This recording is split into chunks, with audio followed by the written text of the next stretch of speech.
Okay, so now you can see my whole setup here with all the photos.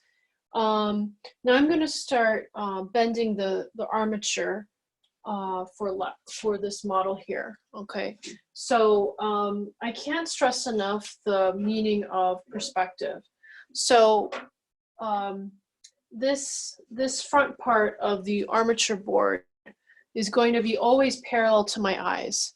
So whether if I turn it this way, all right, this is always going to be parallel to my eyes. Why is that? Because we're going to have the pelvic box, okay, it's once again, it's a theoretical box. It's always going to be facing forward so that the pelvic points, right, the superior iliac spines and the posterior iliac spines, superior anterior and posterior iliac spines will always be oriented lined up with this right here. So in the beginning, you want to have this always parallel. Later on, when you get to go into the eighth views, right, where you're looking at the corner of the body instead, right, this angle, then you can, you know, look at it from an angle. But for now, we want this to be, these four sides to always be parallel to our eyes, and then also the front plane of the pelvic box will be that way as well. So I'm going to be having my eyes in the mid height of the model photo, and then also they're going to be at the mid height of that as well. So sometimes you have to squat down to see, okay? All right, so I'm going to just start getting some of this. I'm going to start to do a general bend, okay? And the thing is that you have to actually get what you see. So a lot of people, they will do what they think is there, but that is not necessarily what you see. So Lex has a very strong tip. I want to double check to see if this angle, this tip of that leg, right, the tilted pelvis here and then the bent leg there, I want to see if everything's going to line up. Okay, so C7 is going to be here, C7, and then the left pelvic point, his left is going to be all the way up here, and the right pelvic point is going to be all the way there. Then we're going to look at the right knee, height of the right knee. So that looks okay, and then height of the left knee is there. So that looks okay too. All right, so I'm seeing there's a big gap between the legs. So I'm going to move this in a little bit more, and then that should hopefully resolve that issue. Okay, so you just want to make sure that the armor is inside the body. Now I'm going to actually start to bend this arm as well. I'm actually pulling this shoulder back, okay, and then I'm bending this elbow right here. So I'm just kind of guesstimating where everything is right now, just to start out. So left middle elbow right there of the, yep, looks good. Right elbow around there, looks good. Okay, so we're just starting out that way. Now I'm going to rotate this.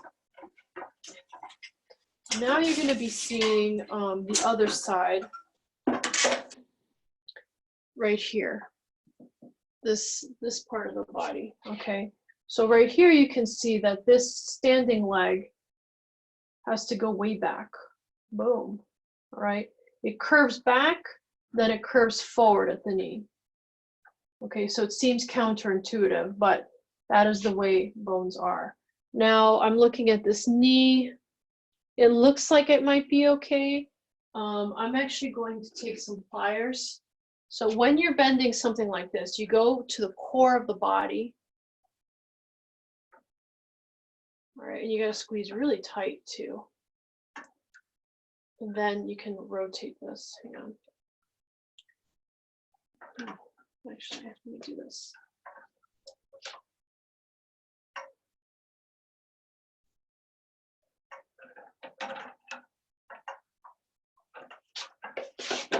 Okay. So we'll see how this goes. This may have to go back a bit more. But for right now, I'm just trying to get the general idea. And then afterwards, I know that I have to, as I put the clay on, I'll probably have to shift things around. Okay, so I'm seeing that. Let's go back here.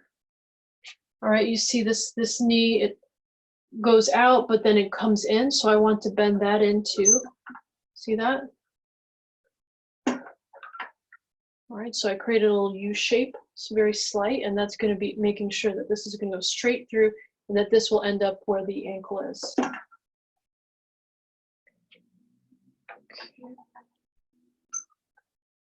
I'm going to bend this knee back a touch more. Okay, so this part has to absolutely go through the ankles. So that's a really definite point. The rest can be more or less general. Now you see here the arm has to come back quite a bit. The thing though, that you see how this is swinging around. So you can't get it to stay there the whole time. Just know that you can actually put more clay around here and it'll get that to hold in place. All right, so I got this here. Okay, now I'm gonna rotate this. So it's really good to keep rotating. Now I'm gonna look to the back area. You can see right there, so there's the back. All right, so when you look at things from a different perspective, you will most likely really be able to see it better, okay? So when I look at it from the back, I'm seeing variations in this pose that I need to change. So this needs to come out.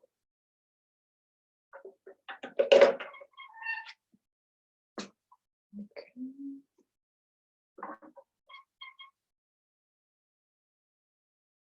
All right, so I think this is okay. Now this arm I've got to change. All right. So this arm goes in, goes out a little bit. Okay. All right, and we don't know where that thigh is going to end, so I'm just going to stay right there. Now the shoulders, right, I'm leaving them more or less the same level because the clay, I believe, will be able to cover all that up. Now we're going to move to this side here. I want to be sure that I'm right in front of it so that I don't have any perspective issues. Here we go. So I'm looking at that. Okay, so when I look at this, right, this is where the head is going to, where the neck is going to be, the base of the neck, right? So I see here that this is like straight up and down. And you see how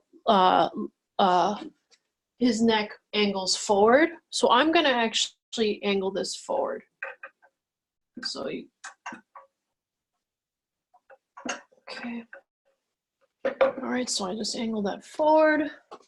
And now I'm thinking that the belly is gonna go through here. So back of the neck. All right, so I see that the core of the body actually needs to tip backwards a little bit. So I'm gonna tip that backwards.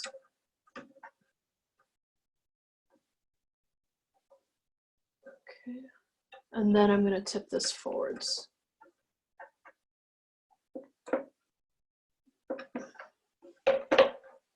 Okay, that way you get through the neck, then through the belly, and then this is gonna go back out to the glutes, and then this is gonna travel through.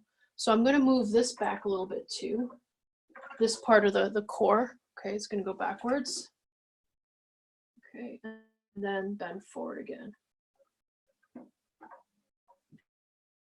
Okay, so we're thinking too about how the plumb line passes through the neck and then to the feet. So you want to get your plumb line.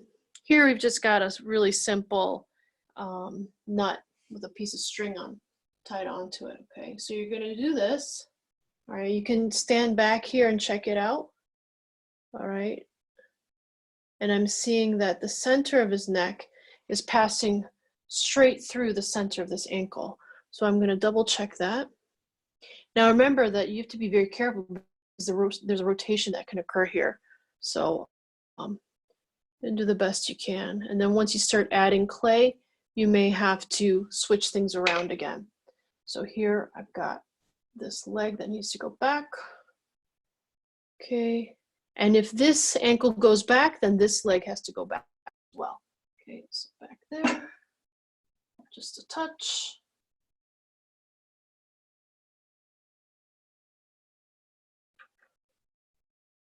Okay, and then I just want to bend this a touch more forward, that bottom part right there. And I'm ready to begin. Okay.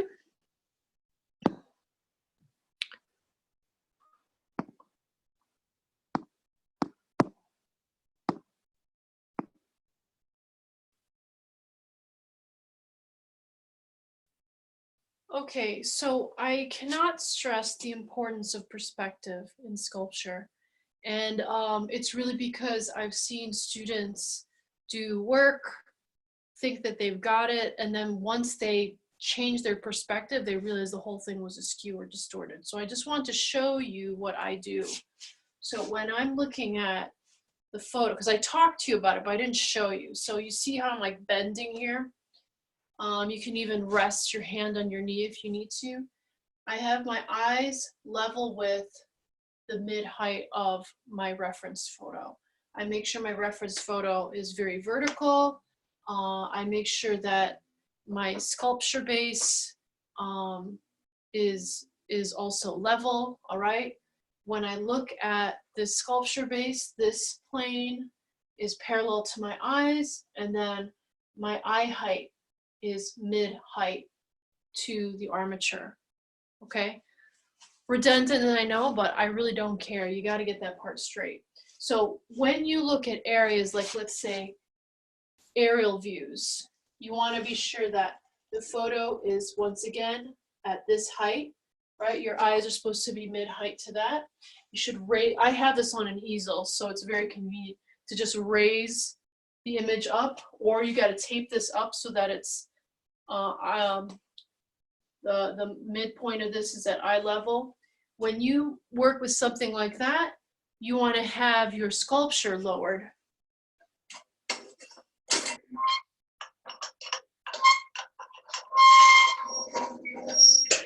So that you can see the sculpture from the same perspective as well. So you'd be like this, right? And then like this. And making sure that your perspective is always the same. Okay?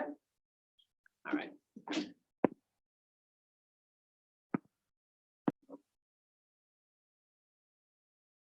Okay, so now that I have that, I'm going to start really establishing where everything is on Lex.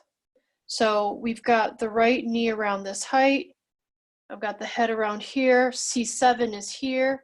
So now I would say that this is where the height is. So once again, you want to have your eyes up here, level with that height. If you look from below, you can get some visual distortion. So whenever you look for measurements, you always want to look at the measurement at that very level. Okay, so I'm seeing C7 could go, yep. Lower this a touch, okay?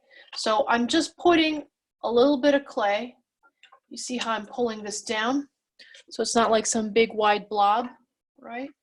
Now I'm gonna just start putting where all the heights are. So here we've got where the bottom of the feet will be.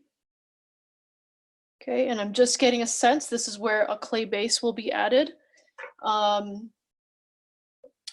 And we've got the right pelvic point here, and the left pelvic, the left here, the right here, okay? So we're just gonna lower this. I'm just trying to get some clay on here, so.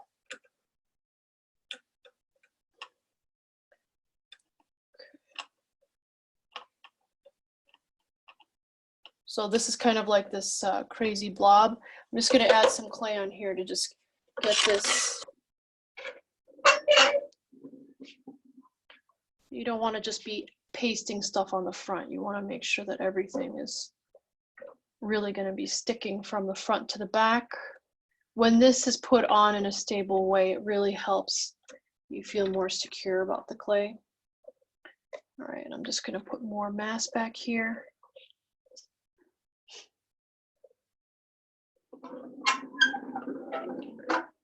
Okay, and more mass up here in the front.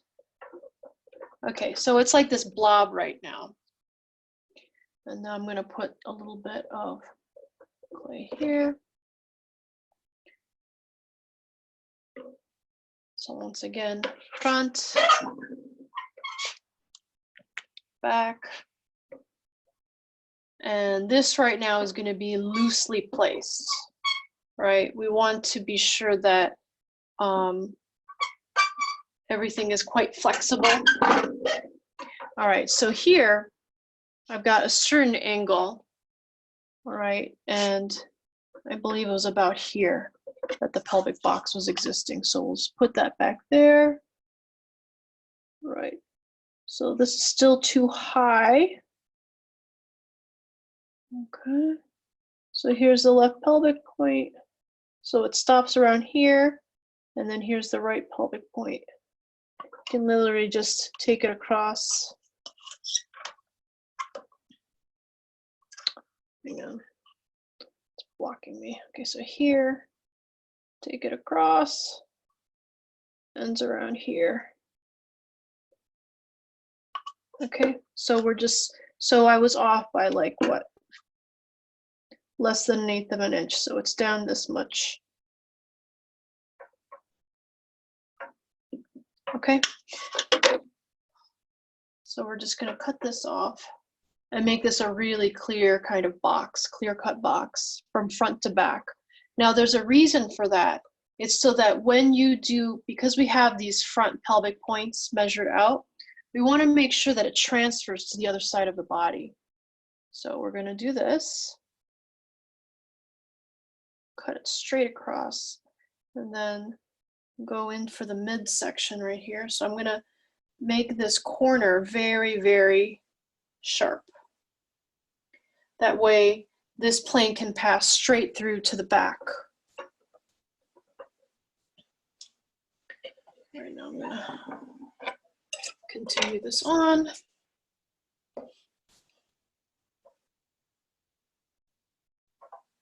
So this, believe it or not, is a place where you really need to pay attention, because some people, they'll have like this weird, wonky, irregular type of box. And the only issue is that from the front, you have to be able to make the exact same box, same orientation, so that the front and back of the body will be actually all the same body facing the same way. Some people will do this weird wonky thing in the back. It won't correspond to the front. And then what'll happen is that maybe the back side of the body will be shifted to the left, and then the front side of the body will be shifted in the opposite direction. And that's all just from this, from not having this part fully, completely made into this geometric, very straight box. Okay, so I'm going to pause right now so that you don't have to watch me do this forever. Okay, but you can see here where I'm making everything very straight. Now, for some people, this is their tool may not be the best for this. So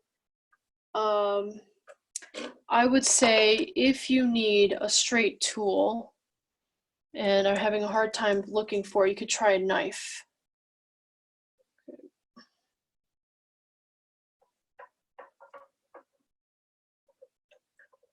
Just making this straight. And the best way to look at this is actually from above. So I'm going to pause this and then I'll show you from above.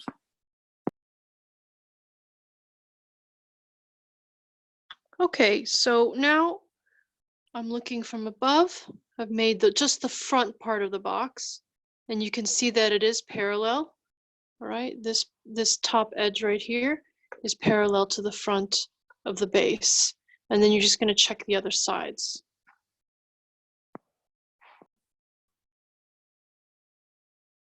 Okay, so I've started to do some of this. You can see that I've started to tip the box more in this direction, right? But I want to be sure that I actually have his pelvis in the right spot. So how do you do that, right? So I'm going to look at the front view, and you're going to pass through. You see that piece of tape? That's going to be the pelvic iliac pelvic point, all right? And we're going to pass this string, our plumb line, through that line. We're going to make it a little longer, right? You see how I'm got a good amount of string. You're going to pass it through this ankle. Then you're going to carefully move the string to be sure that this is lined up at the right angle. So you want to be sure you get this point and then the string going through the ankle of the metal there. All right, so that's how you make sure that your pelvic box is in the right spot, because it could be sliding that way, it could be sliding that way, but you have to, it really helps to use this plumb line to figure out where that is exactly. So so I found that this actually is the right spot, so I'm keeping it there. Now we don't know what the width is, so let's get the width of the pelvic point. And yep, it's right there. Okay. All right, I was looking at it from this perspective, so I just want to be sure I really got this. So here we go. Okay, and this cut has to be super straight through.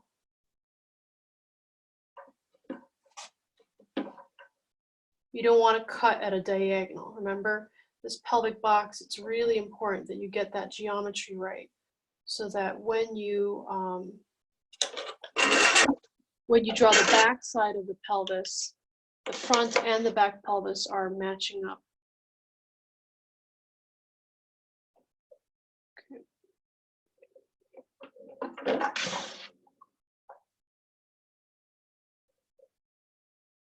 All right, so you see how my pelvis is like very much up and down? It actually tipped backwards more, way back actually. Okay, so so I'm just gonna take a look at this.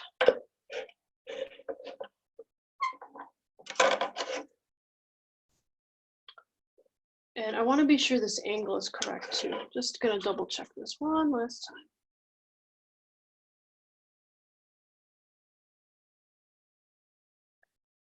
So this looks like it's gonna be much lower. Much lower. And then this pelvic point is gonna be about here. Okay. So let's do all the cuts, right? So we're going to go straight across like this. And then from the side, you can tip the box. So we're going to tip it.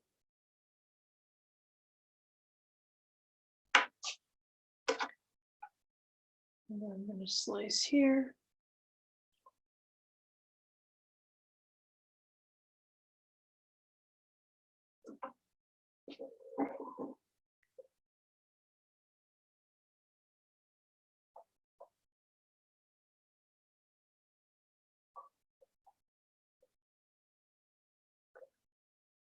So we'll go here.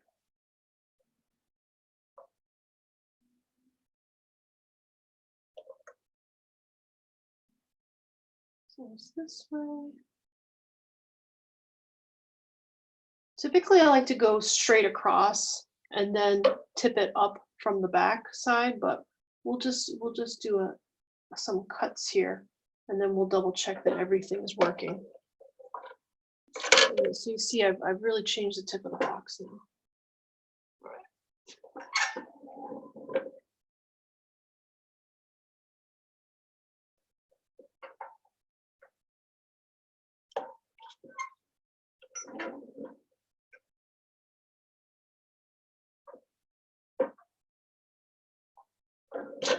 And then it's from the side that you can see this tip angle. I'm going to move that so you can see that angle of the pelvic box. All right, you see that?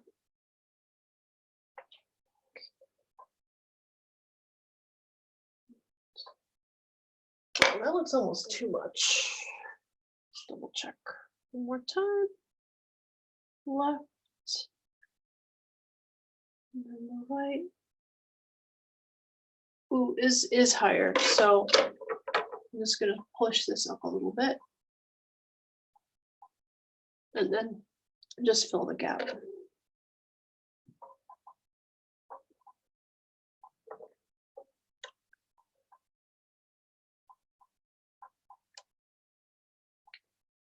Okay, so now that we've got the box, right, be careful that you get distorted. Now I've got the box from the side, from the front. I'm going to make sure that from the back it works. Typically, just get the back part that you sliced off and just stick it right back on there.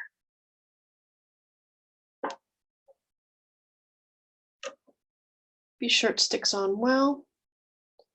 And then you can do any final plane changes on this. You see right here, I'm cutting it from the side.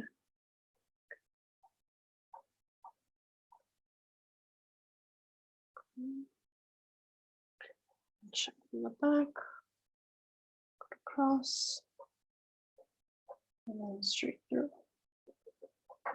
Okay. All right. So now we've got our pelvic box. Right. And then this side I saw it was actually a little bit too low. So I'm just pushing that up a little bit. Okay, and then now it's just a matter of making sure this whole thing is really, really straight. And once again, you want to check from above also to see if the planes of the box are really parallel to the base. So this does take a little bit of patience in the beginning, but believe me, the time you take to do this and to be aware of this is well worth it. If you, once again, I repeat, if you have a sculpture that's like askew because you didn't get this part right, you'll just be kicking yourself because you realize it was just such a simple thing to do, to adjust, I mean. Okay. All right, so here we go. Now I'm going to bisect this right in the center. Doing the same thing on the back. And I'll just double check to see that the width of the pelvic points in the back of the box in the back is correct. Yes, it is. And now I'm going to bisect this as well. You're going to go straight down the middle. Now, the back pelvic points are not as wide, so it's right here. So you want to get this right in the middle. Ooh, you know what? I don't have the back pelvic point. Ooh, I don't have the back pelvic point measurement. I have the depth, but not the back width. So, okay, I'll have to work with that later.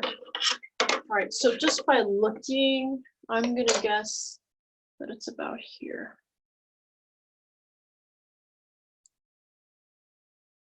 Okay. All right. Okay, so now we're gonna get the rib cage. So I'm gonna look at my model. Okay, looking at our front pose again. And I'm going to see that there's a tip this way. So what you can do is you can go from pelvic point to the pit of the neck. All right, pit of the neck is the point in between the two clavicles. So you can go from this point to that. So be sure you get that angle relationship and then make sure that the string is nice and long so that when you take it over to the sculpture, you've got that part down. Okay. So I think it's actually okay.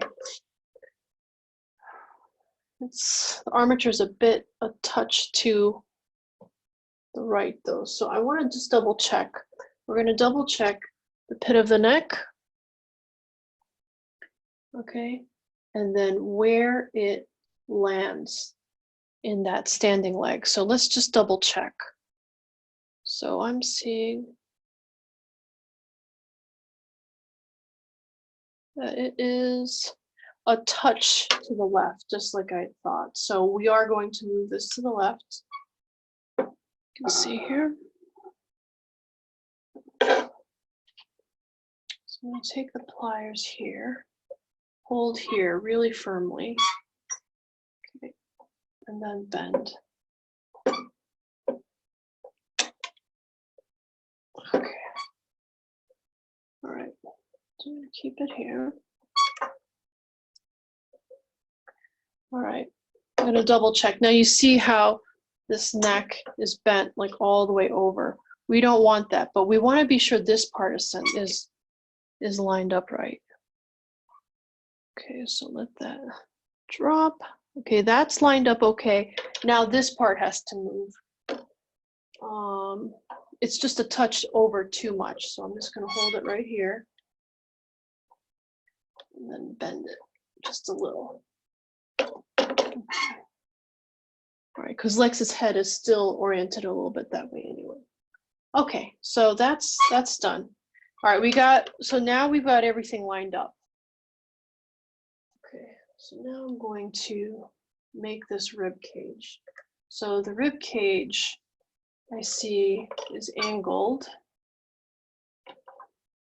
more this way. So once again, you got to be sure the pit of the neck is going to be right over that ankle. Okay, I think I've got it. Now something that helps people is you put in this center line right away, and then you can start to draw on where the belly button, the line of the belly button is, because you're going to go up straight through the pelvis, find where that belly button is, and then change direction to where the rib cage is. Okay, so this is all center line of the body.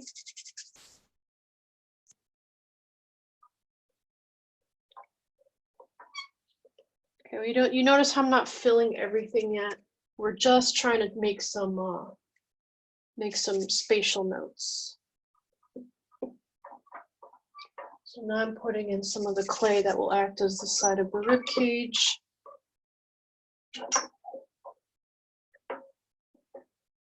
So remembering that there are going to be muscles that are layered over the rib cage. So you don't need to go nuts and put like this big gigantic ball. You just want to start finding the alignment of this, try to figure out around where the sides of the rib cage are, okay? And then just know that there's going to be flesh filling all these other parts.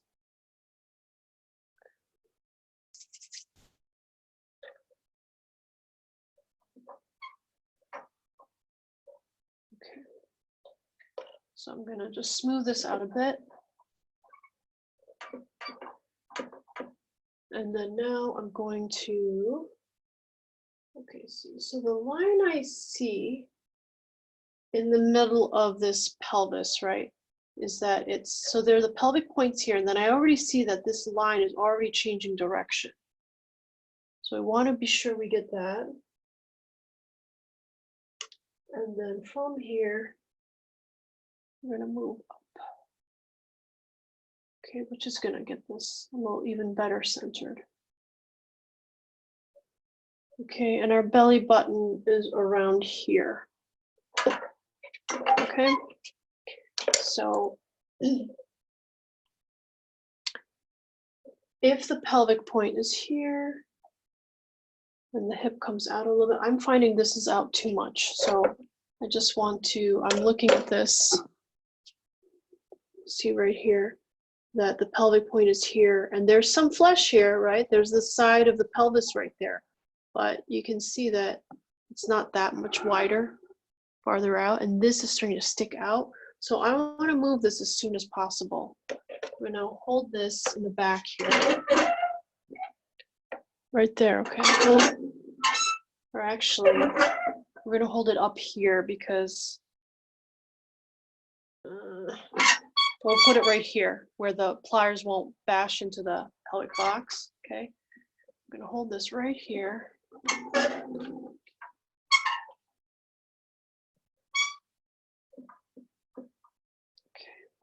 And I'm going to move this leg in.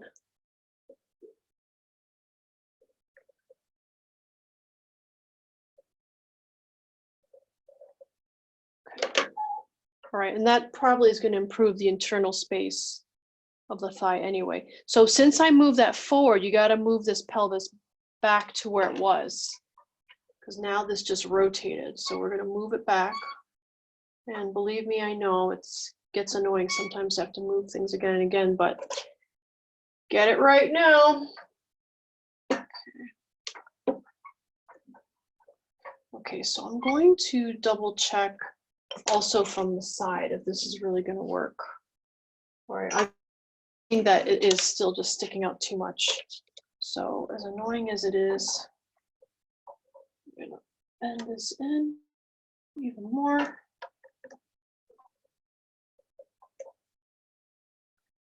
Okay, then move it out again. Whatever the heck it takes.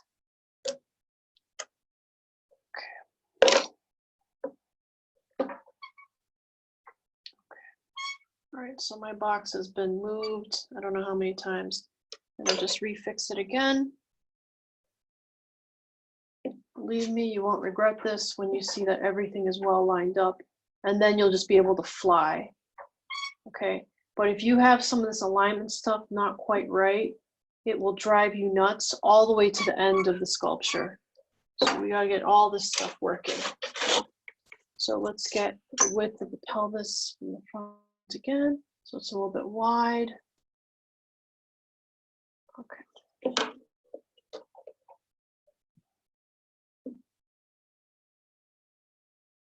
So things got squished out. So let's just push this in. See if we can get it to the correct width. Be sure that, once again, it's parallel to this. Okay. All right. Okay, there we go. Double checking height. Left pelvic point, right pelvic point.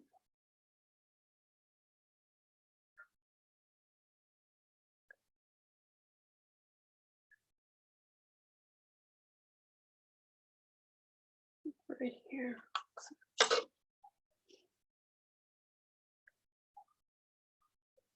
And pushing this down.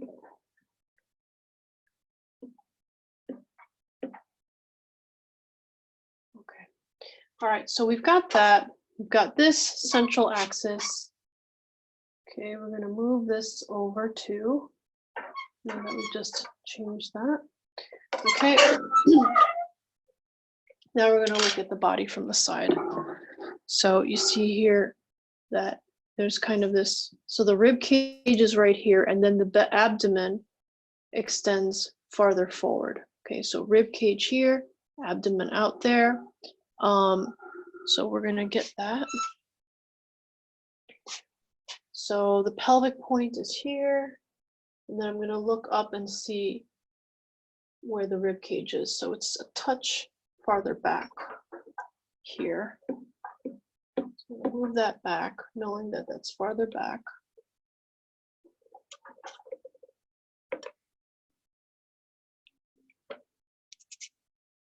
And then right here.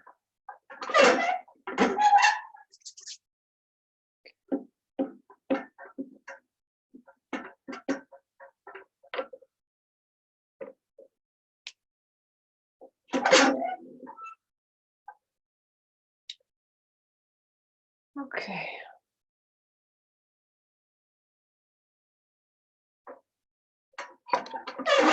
So I'm going to do some general form here.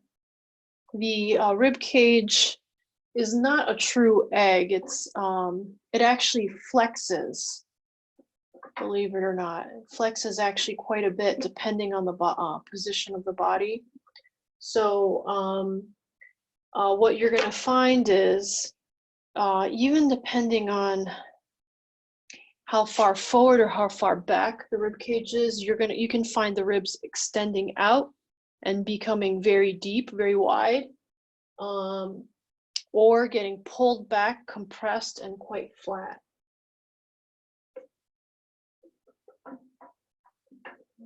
Here.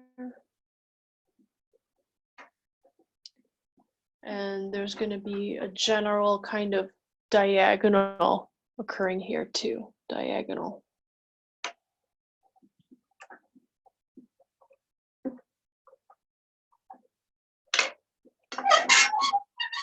Let's just kind of finish this off.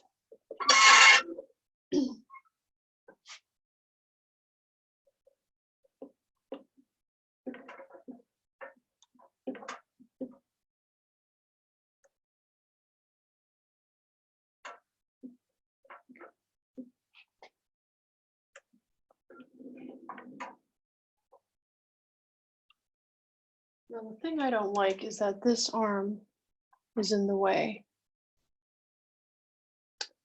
So what I'm going to do is I'm going to rotate this entire figure.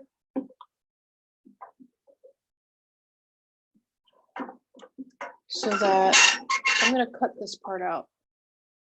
I'm going to rotate this so that the arm of this pipe will not be in the way of this arm. Okay, so I've just rotated all this.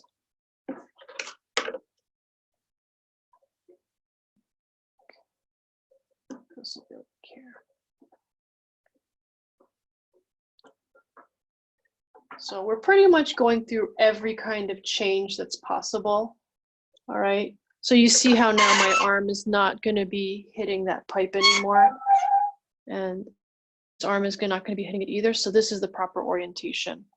Okay. Sometimes you got to just change things. Sculpture definitely teaches you how to be adaptable. Okay. There we go. Redrawing everything, rechecking everything, okay? So all of these are very good life skills. Sure, you'll find that being able to keep information in suspension as opposed to always saying, oh, this is the perfect thing, right? As long as you can keep the information in suspension, you can keep improving, changing, making adjustments. So this is a three-dimensional way to think. Okay, so here we're gonna get this rib cage in a little bit more. Okay, so we've got our general rib cage, and there's a general opening of the rib cage here.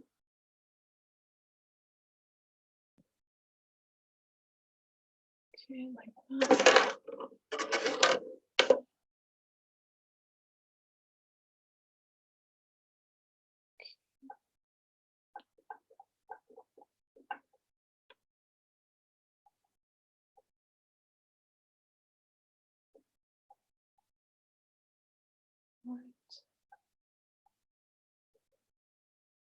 There. So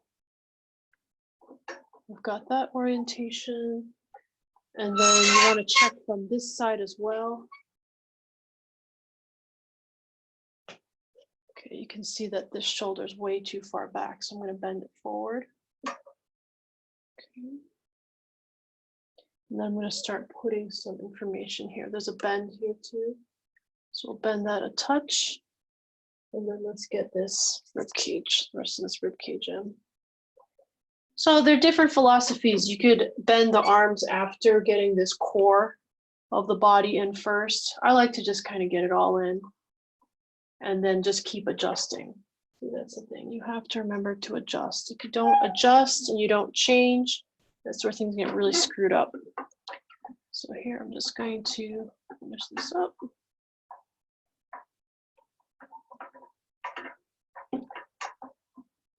Now just remember that this spinal area is going to, it needs, so the rib cage goes here,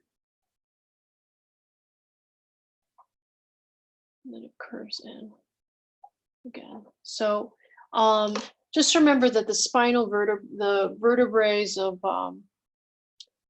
the spine, there's a certain amount of flexibility there.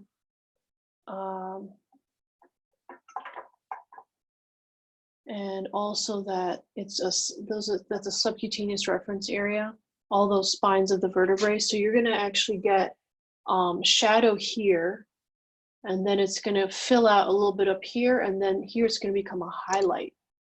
So subcutaneous areas in general are either the highlights or the darkest shadows of the body. That's because it's just skin layered over bone. And so you won't have muscle bunching over those areas. And also if it's a part of the body that is flexed, right?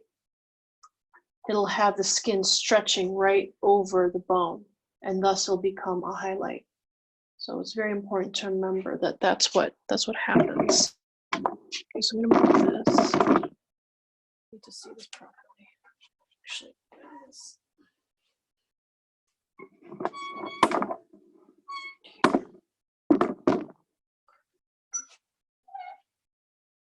So now I'm just looking at the back view. All right.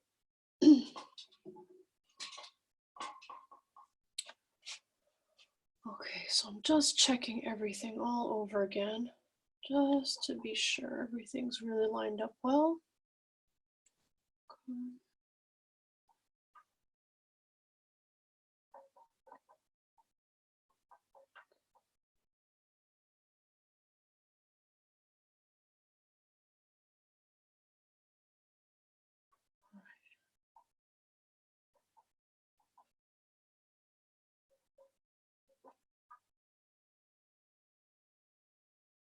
So I'm just double checking that everything's working from the 7 cervical vertebrae all the way down to the pelvic box.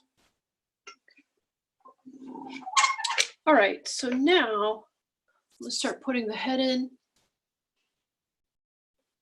And once again, we do not need a ginormous ball for a head. I suggest that you put a mass that is actually quite flat so that it'll represent the profile of the head, and then just start from there. Because then you can start to build up the profile, be very careful about that, and then start to build the rest of the forms around the face. But if you go for like some big old blob for a head, it is really hard to carve that out in comparison to just building, you know, slowly building and comparing with the information that you have. Okay, so it's kind of like building it's like, you know, a peach pit. It's like you're putting the peach pit in first, and then you're fleshing everything out afterwards. So you can see a really generic profile, really, really generic, and I'm sure that it will change a lot, but it's a good starting point. Okay. All right, so this is just the beginning. Now we're going to put the sides of the head, just a little ball of clay. Put it for the sides, the widest part of the skull. And then from there, you can start to, so you see the front of the face. Okay, you can start to build out and really, really grab these coordinate points in space all figured out. All right. So now that's done. I'm going to go back to the front view.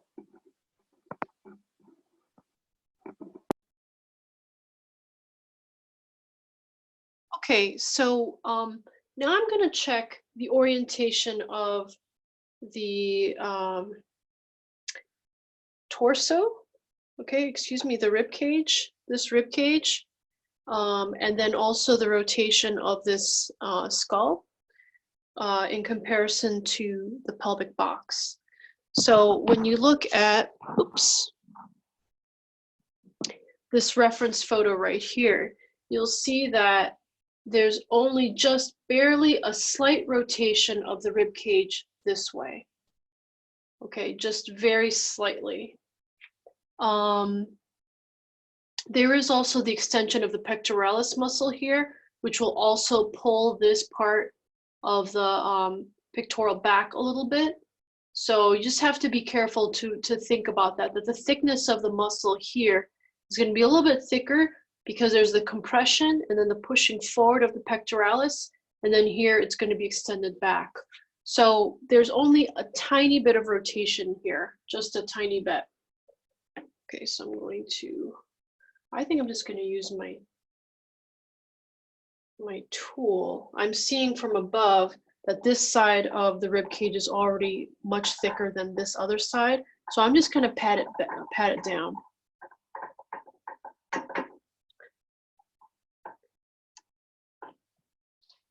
All right.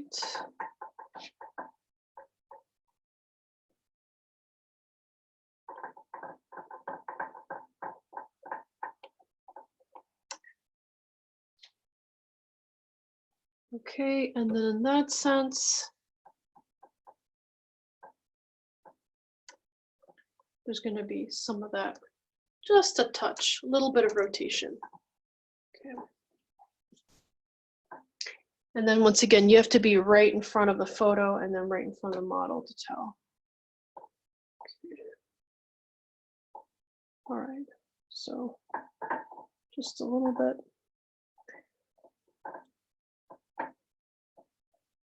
Just pushing this back.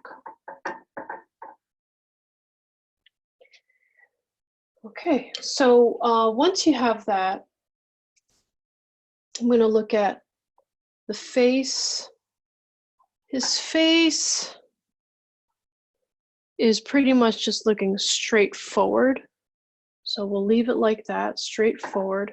And then his feet. Now, we're not completely sure about where his feet are, but we're going to at least ground this foot here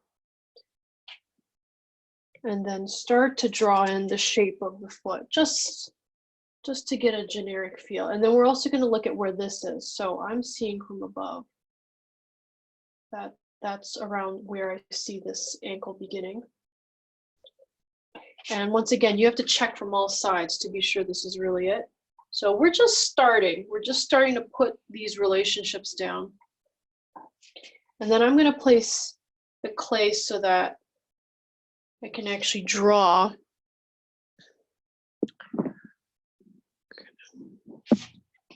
Let's see. Okay, so there you can see where I start to draw in this angle of the foot. So remember, you got to look like this and then recheck the angle. Because when you look at a flat photo from a certain perspective,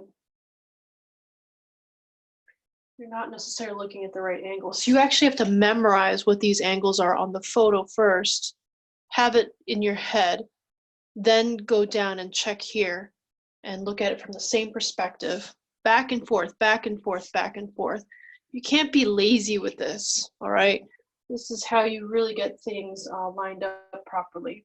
And what happens as a result of this memorization of angles is that you will start to create this practice, this ability to memorize positions, and then eventually be able to create your own figures very easily. You have to be able to memorize these things. It can't be just like, oh, I'm memorizing just this angle. and then I'm going to forget about it. You're going to be, or more like you're going to look at and then forget. You want to look at the angle, memorize it, just, you know, looking at this right here, being sure you get the right perspective, go back and forth, and eventually what'll happen, what I find is that eventually you start to put it down perfectly, exactly as it is. You just take one look and then your hand will just automatically draw or sculpt exactly what you've seen. So that will eventually happen, but it's only after a ton of practice and really telling your body, I want these eyes, I want these hands to remember what I've seen. So now I'm just going to put some of this knee down. I'm going to just check this relationship. Okay. I suspect that this foot needs to come out more. So I'm just going to put some more clay right here. Just get an idea. I'm also going to use this. So we'll see how tall this base really is. Okay, it really needs to be up higher. So I'm going to get a piece of clay, stick it underneath here, and then it's still too short, so we'll just keep building it up.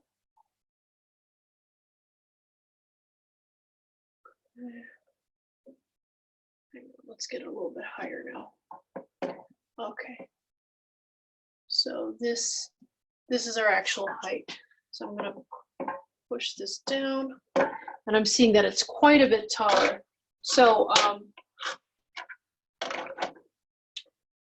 so I've got the general idea. Start putting this here. Because see, if you don't have, remember how I said I think that the space between the ankles actually should be greater. So once we get this actual height of the base, you will really be able to tell if that space is correct or not. You see, I'm putting like big old chunks. It's so that you can just flatten it down really easily. All right, if you put like tiny little pieces of clay, it'll take forever, and you'll say, why the hell did that take so long? Okay. There we go. We get this larger tool. Okay, now an easy way to get the height of this base consistent throughout is you just fold up some paper, or you get a piece of cardboard, and you get it to the height that you need, and then you just place it on all sides of the base, and then you can mark it from the side with a sharp tool, and you'll get your height that way.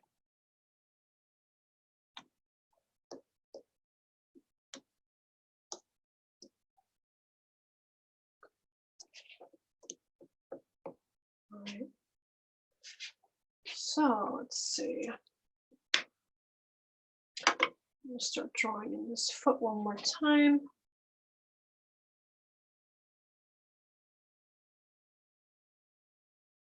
So something like this. And then here, like this. Here.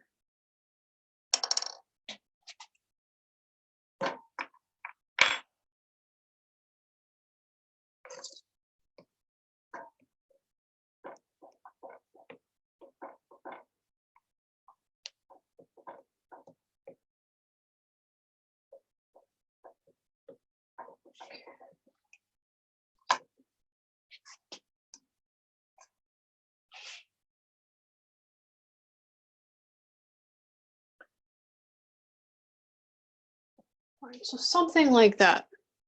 Okay, got your feet. Okay, so now I'm going to start placing where I see this knee. You can also use this to place the arm as well. So we're just doing generic. It's all generic right now. Just trying to see.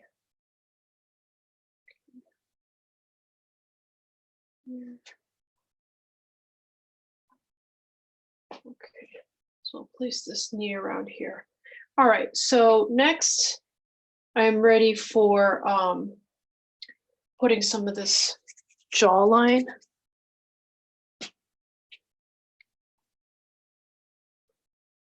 Just a little bit. And it'll just help me remember the orientation of the face, that it's very much forward. Okay. All right.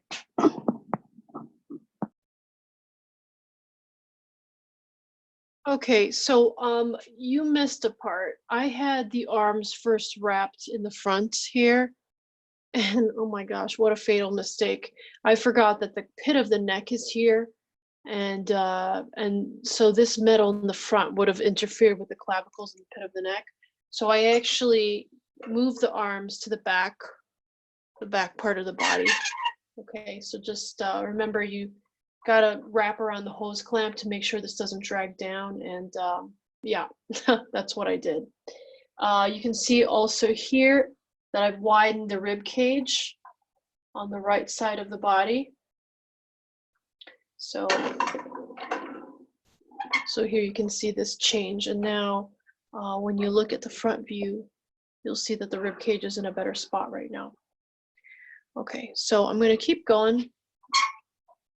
I want to start placing where the shoulders are. I stuck little gobs of clay for the knees, so we'll just stick those there. And now I just want to put place the shoulders. So the shoulders are actually not bent down as much as I have here on the armature. So I just want to start to create the silhouette of that. So we're making it flat for now. Just nice and flat. Okay. That way, if I want to change the direction of where this profile, right? So when you see this contour shape, right? We don't know where this exists in space, if it goes this way or that way. So we're making it flat for now so that we can just create this contour. All right, like that. And then be able to figure out where it exists. Okay, so either this way or that way. Okay, I actually think it's going to be more back here, pulled back here in this part. All right, and then here we're going to put some clay for the other shoulder. And now I'm not sure if this is where the shoulder should be. I am wondering if it's too tall. So I may have to pull it down a touch and then up. Okay.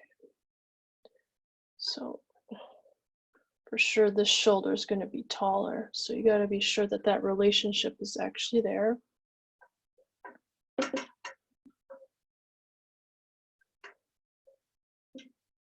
All right, we're just going to stick that there for now. I'm going to get this width of the neck.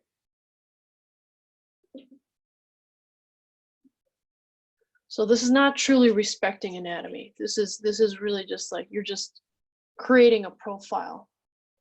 Now I'm going to place where this elbow is.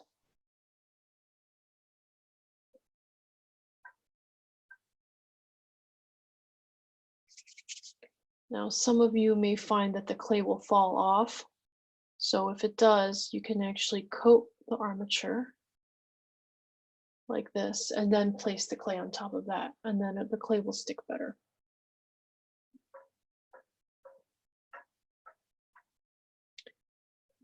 So, you can see.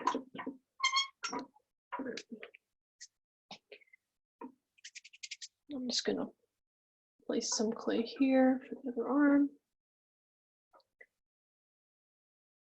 And I marked, I put some Sharpie here to mark where I think the wrist, I actually think the wrist needs to be cut a little bit higher. So I'm going to mark it again because I just changed things around a bit. I think it needs to end around here. And then around here, see this one I'm not as sure about, because this one there's a spatial issue. So a lot more spatial issues going on because the elbow is is bent backwards over there. So we're just gonna wait for that one. So I'm just marking where the arms, I believe, will end, right? Okay, and then now I'm gonna start actually putting some of this on. So this is this iliac crest of the pelvis. And this is actually affecting my perception of the width of his hips. So I want to get this into. All right, so they're kind of like butterfly wings. Check out right there.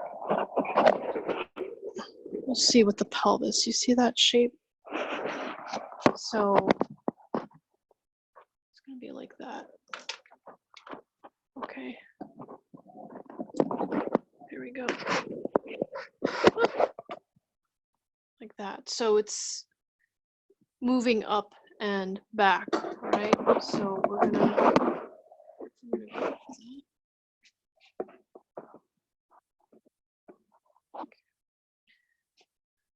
All right.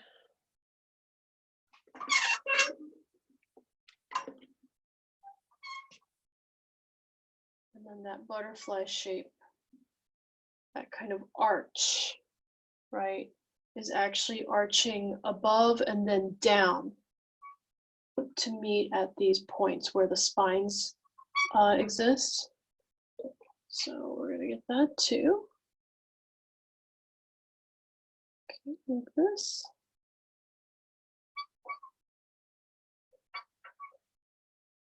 There we go.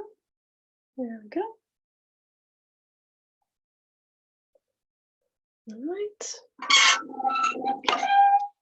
You can see from the side as well.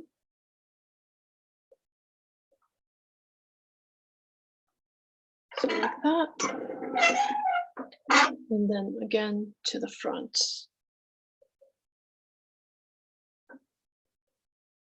So do not lose your pelvic point. Just be sure it's really there. And definitely use your toothpicks or pins, clothing pins. Not the kind to hang clothes. I mean metal pins. So you can see that this crest extends to the side and then swoops down to form the point right here. So be sure you get that part right. So that's why this pelvic box will seem very small on your sculptures, but that's because you still haven't quite put the full pelvis in yet. Okay, so we've got that. All right, now we're going to draw in this shape. So this is actually the opening of the pelvic,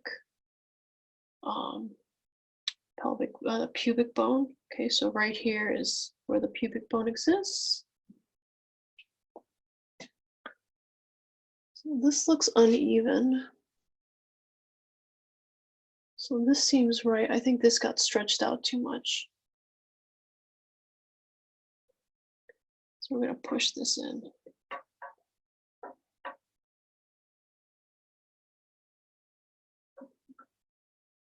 Okay. I think this box may have gotten a little distorted. So we're going to pull that in. Make sure it's all symmetrical. Okay. All right, so this opening right here. So the male, those announced male at birth have a taller, narrower pelvis. Okay, thus this shape. All right. Those announced female at birth will have a wider and also larger pelvis. And for those announced female at birth, that's so that they have space for a baby to pass through the birth canal. All right, so from there, I want to start laying in the thighs. So there's a high point here of the thigh. I want to get that. Now, this is actually getting in my way, so I'm going to snip this. I'm pretty sure this is the right spot, so I'm ready to get rid of this.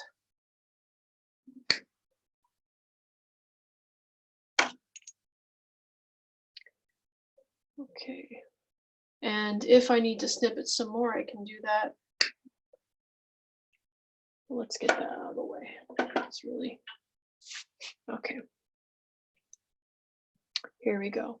So we've got the rectus femoris here. All right, it's the one that's directly above the knee. I have the knee oriented in this diagonal direction. You can see right here. So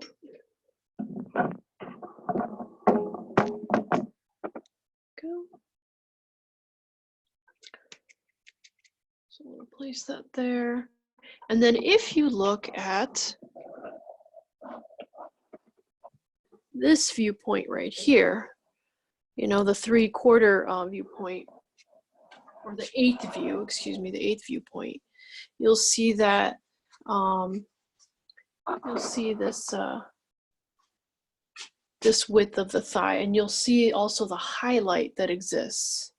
Okay, you'll see that it is starting here, then swinging in a little bit, and then that way. So it's actually kind of like a wavy line. So you have to be very sure that when you draw, you're very clear about exactly where the direction change occurs.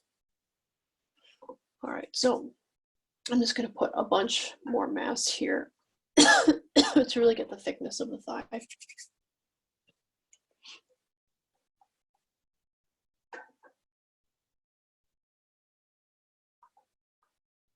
And we're still keeping everything a little bit flat so that you can add more and more volume to this as you go, as opposed to having this big chunky thing that, you know, can eventually just drive you nuts.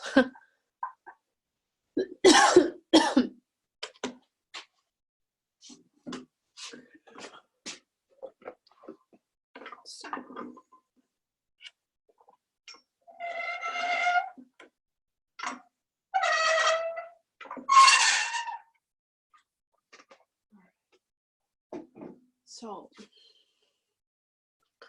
let's get this.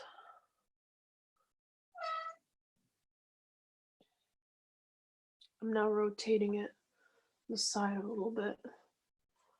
Okay, so now I'm seeing that this knee needs to move over more.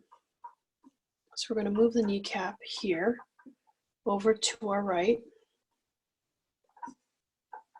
And this is all from looking at the 8th viewpoint. Okay.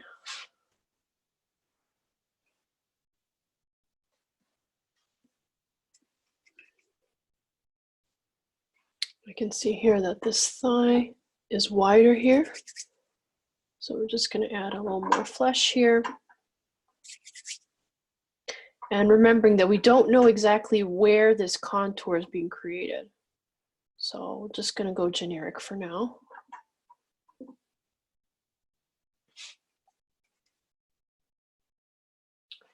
And then I can see the other thigh on the other side of the body. So we're going to throw this in as well.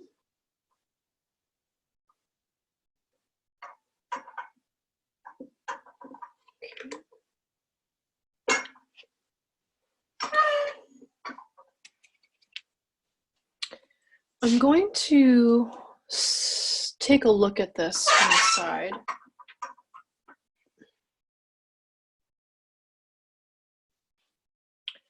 Just double check where this elbow actually goes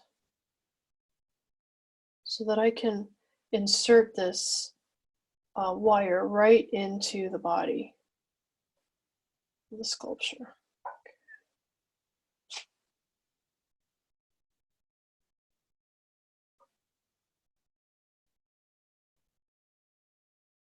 Okay.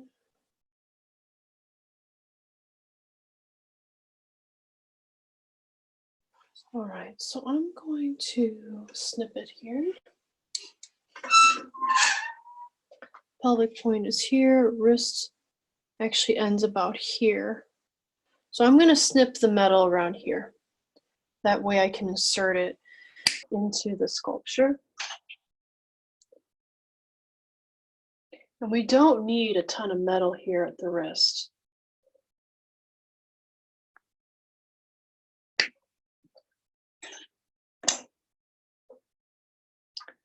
All right, so I'm going to bend this. Actually, I'm going to cut a little more here.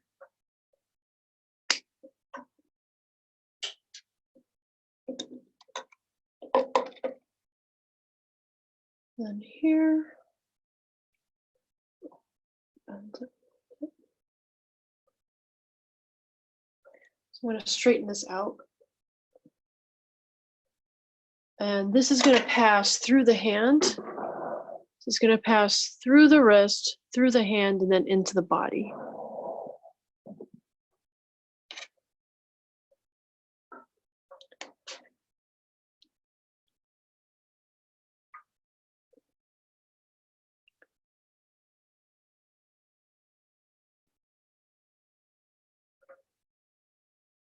Okay, so I'm going to stick this right in there.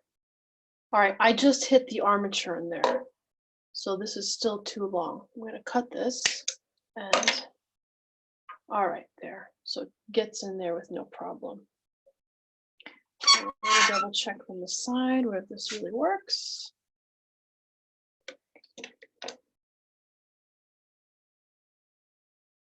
Oh, it still looks a bit long. Cut.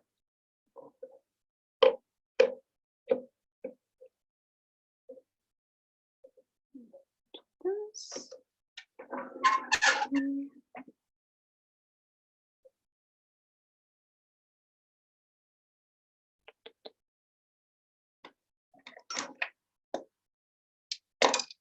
Still looks a little long. This in here. I think that's it. I'm going to get rid of some of this in case it's going to stick out and be too thick for the wrist. And hopefully this will work. Okay. There we go. So now I'm going to keep going with this hip right here. Now that I've gotten rid of some of that excess wire, I'm going to continue to create this hip.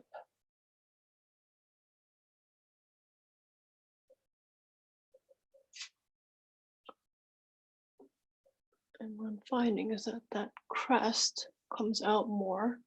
I'm going to get this right here. Okay.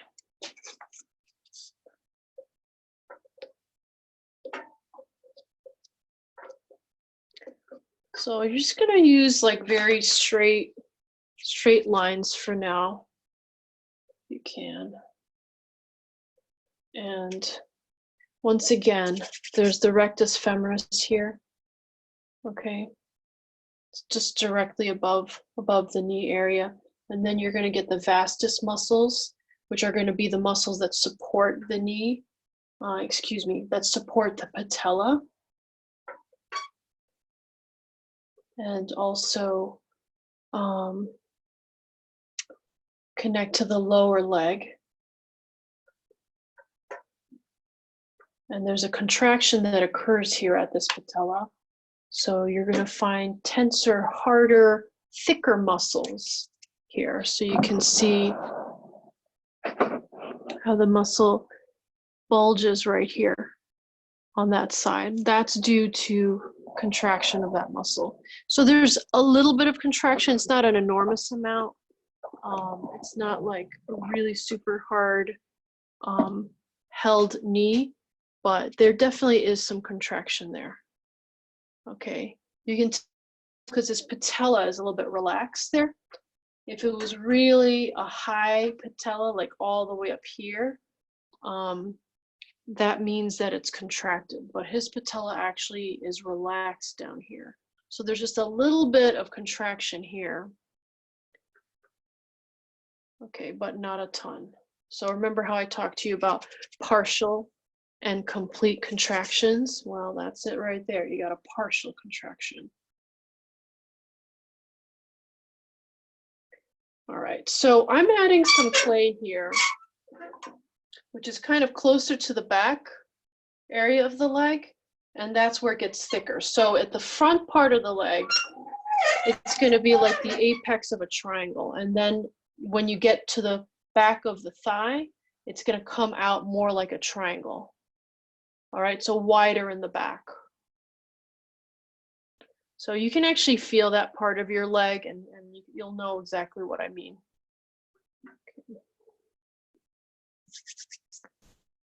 Okay. And then here, there's a little bit of fat in between the thighs. Okay, remember the sartorius? So we're going to make sure that our sartorius comes across here, and you're going to see this shadow. All right, so it's a slight shadow right here. That's the sartorius right there. So connecting up here and then down, and then it goes around and behind the knee. Okay.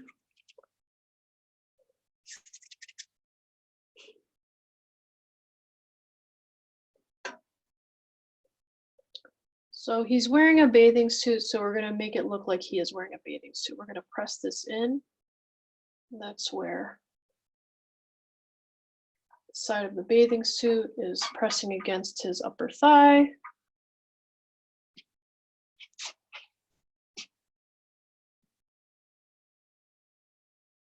Okay. So I'm seeing a real discrepancy between the photo and then the measurements that I had. We'll just go with this. Some of you are going to have less tipped. Some of you are going to actually follow the photo. I'm going to just stick with this. I think it's got a more expressive gesture. All right, so here we've got our abdominals. Okay, so we got this general shape, right? And then we're going to get this baby right here where there's an angle change. Okay, so you got to use the bigger side of the tool to make sure you really get that angle change. Okay, right here. Now we're gonna throw in some of this lower leg. Now the lower leg, it's kind of similar to the front part of the thigh in that there's a thinner part here, and then it widens out in the back. So you can feel for that. They're the lobes of the gastrocnemius muscles on the sides here. There's a very characteristic kind of shape. And just remember that the front is, especially in this area, is going to be thinner.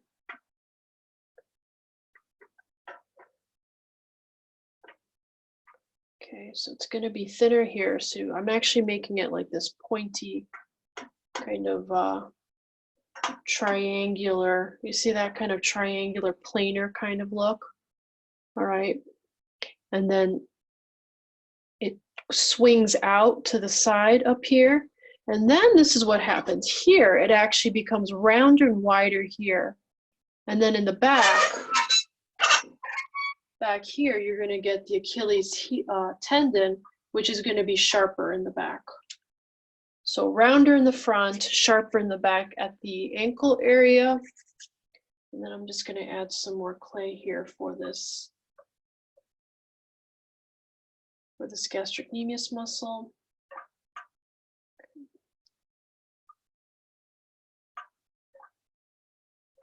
So you see it's wider back here at the top, and then it gets thinner at the bottom. All right, and that's where the tendon meets the heel. Okay, so here's the heel down here. Now, back of the knee, all right? So it's almost like there's like a little, there's like this like kind of tube back here. All right, so if you look at your anatomy, you're going to see this is actually part of the gastrocnemius muscle. Okay, so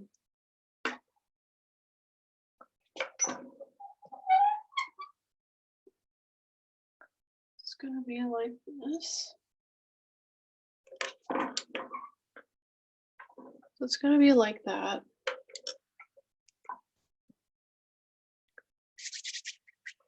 Close up a little bit for you. Oops. All right. So so this part right here, okay, you can see it. So if you look at it from the side, there's going to be so much.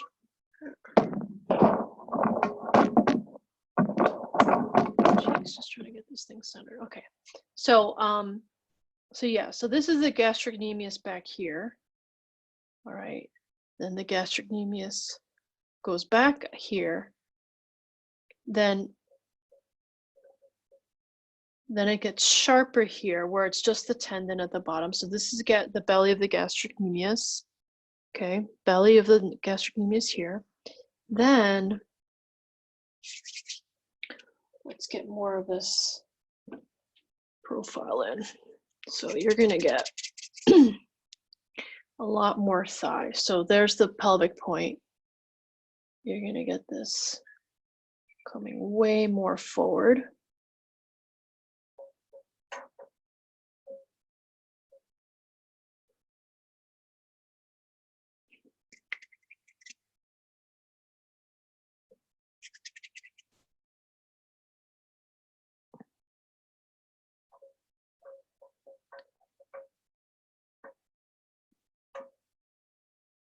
So here, there's a lot of compression of the flesh. So that's why it's like a wider wedge getting pushed out forward. Okay. And then the eye is going to move back. Remember, I told you that there's a little bit of contraction here, right? But the kneecap is relaxed. So we're going to get this kneecap in. You're going to see that it's quite relaxed because it's dropping down. All right. If you put your hand on your kneecap and you contract and relax that kneecap area, you'll find that the kneecap rises when you contract it. Okay.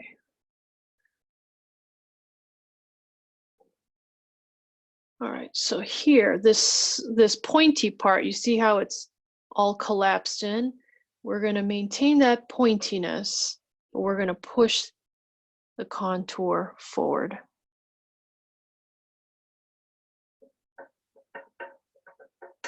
We're going to push this back a little bit.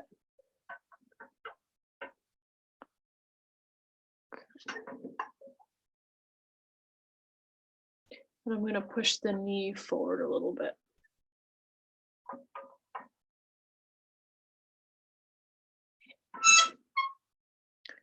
Okay, you see that? All right, so now the thing that, like, I've got this stand leg, right? And let's just finish this a little bit. So there's the pointy part that you're going to find on the top part of the foot. And it's going to be pointier here, right at the top, and it's closer to the internal side of the foot. And then it's going to travel diagonally out towards the big toe. And then it's going to turn into the big toe. Okay, so that's where you get your high points. So high point is up here. And then now I'm going to just stick in a couple little toes just to like mark it all out. Now this could all change. That's why you want to put some clay down, but you don't want to go nuts. You start putting a ton of details right now, you might get really disappointed. So I'm just creating this general shape of the foot right now. And it's just helping me figure out where everything is. Okay, so you see. All right, so now let's get this placement of the ankle. So this ankle bone is right here.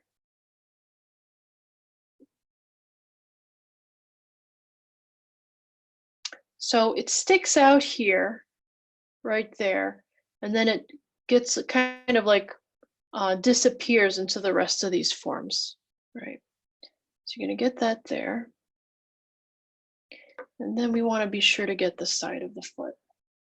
So the thing you need to know about the foot is that underneath this bone that's here, there's actually a fat pad, which is why you get this kind of bulging out of the flesh around here. So just remember it's a fat pad, and you remember that fat, I told you it's like there's water content, there's water in those fat cells.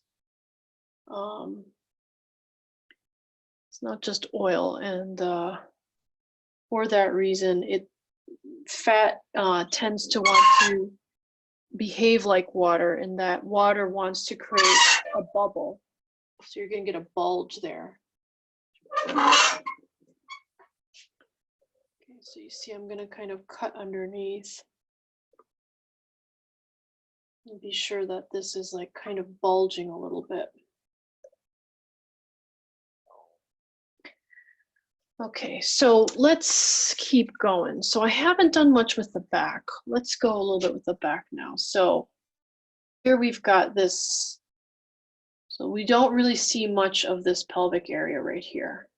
But I mean, we see the tape marks there, but because of that bathing suit, you really don't see much. But let's just start with the glutes here. So the glutes, right? They're going to have this shape here. So they are compressing here. So the glutes are aligned like this. The muscle fibers are in this direction. Okay, so they're like this.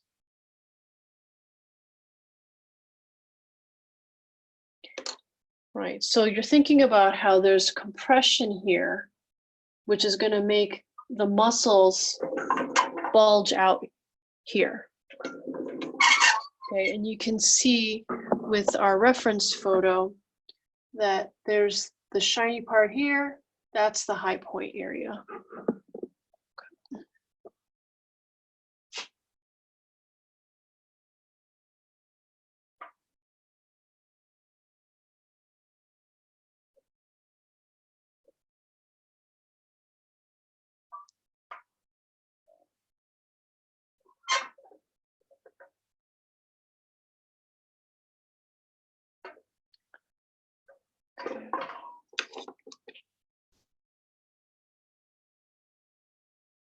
All right, and then as the bathing suit is,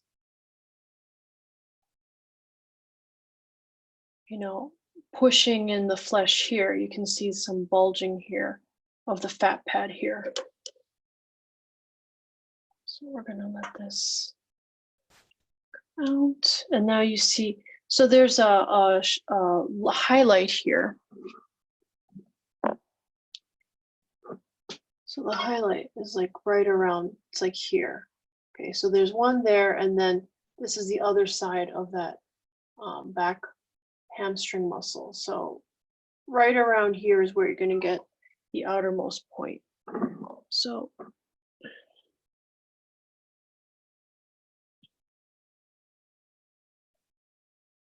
now if you feel the back of your thigh, you'll feel that it's a high point here, and then it goes inwards at an angle, so towards the front of the body. So we're going to get that in. We're going to put in this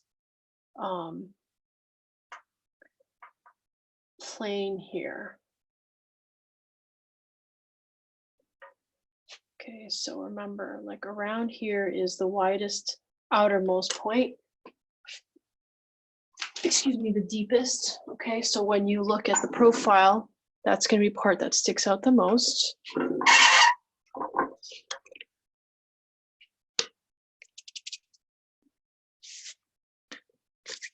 right. Now we're going to get the sides of the leg.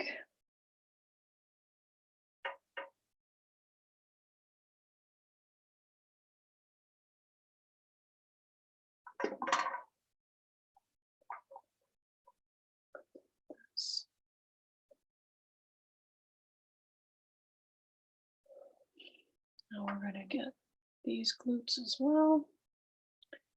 So here the glutes are actually being stretched out, right? Compared to this, here there's compression. Here it's getting stretched out, pulled out.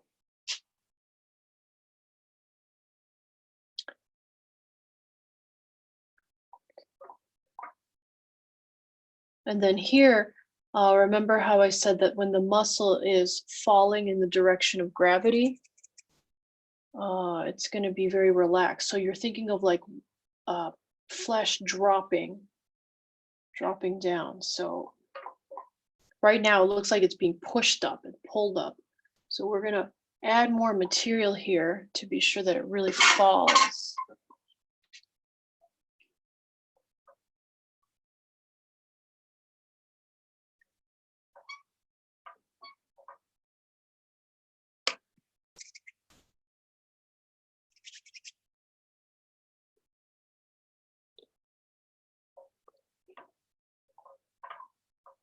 All right, so this area is kind of like,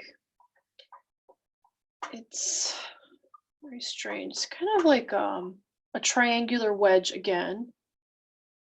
All right, now if you feel this area of your thigh, you'll feel that there's this heavy outermost point here in this area. And then it's going to travel to the side of the back of the knee out here to that side. So we're going to move this here in this direction. Move it out to the side. Okay, like that. And then now I'm going to add some of this gastrocnemius muscle. So remembering that the knee is facing at the diagonal, I'm going to put that on there.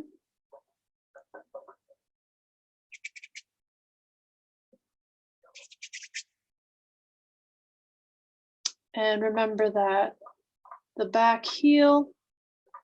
So I'm still not sure about this. I got to recheck everything. This is almost looking like it could be a touch close, so I got to double check. But the gastrocnemius is going to be out here. See, like that. And then it's going to get pinched and tight at the Achilles tendon. All right, which connects to the gastrocnemius muscle and then down to the heel.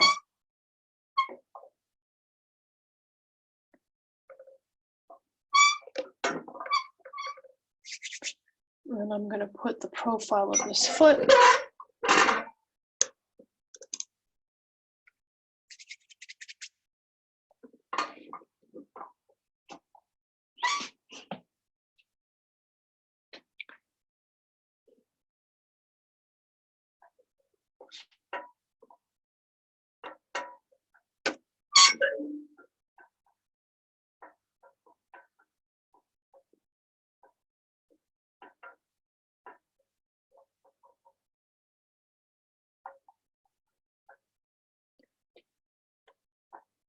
Okay, so remembering that it's rounder and wider in the front, and then skinnier and narrower at the back when it comes to this ankle area.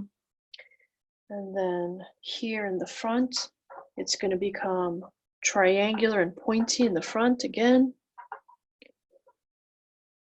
And that the direction of this pointy ridge, all right, the apex of the triangle, this ridge right here, is going to go, it's going to go this way. It's going to swing out in this direction. Like that.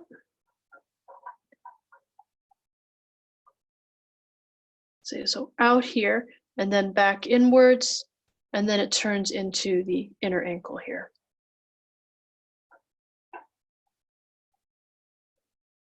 So there's a relationship the inner ankle is going to be higher, and then the outer ankle is going to be lower.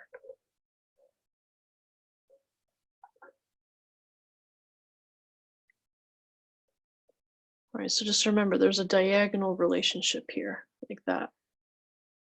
Okay. I'm gonna stick some more toes here. Okay, typically you really do want to have everything drawn in and everything blocked in well before you start doing all this stuff, but I like to just kind of see stuff. Depends how you like to work. Some people, if they can go loose enough, they can work like this and then move things around. Some people, they take longer to do each observation, and you may want to just draw everything and put in even less information down. So it's up to you. Okay. Gonna get the inner part of this heel. Now there's the heel here with the fat pad, and then there's also the arch of the heel. Excuse me, the arch of the foot. Now Levi, excuse me, our model does not have a really high arch. Okay, here, there's actually more bone here, so I'll just add a little more form here.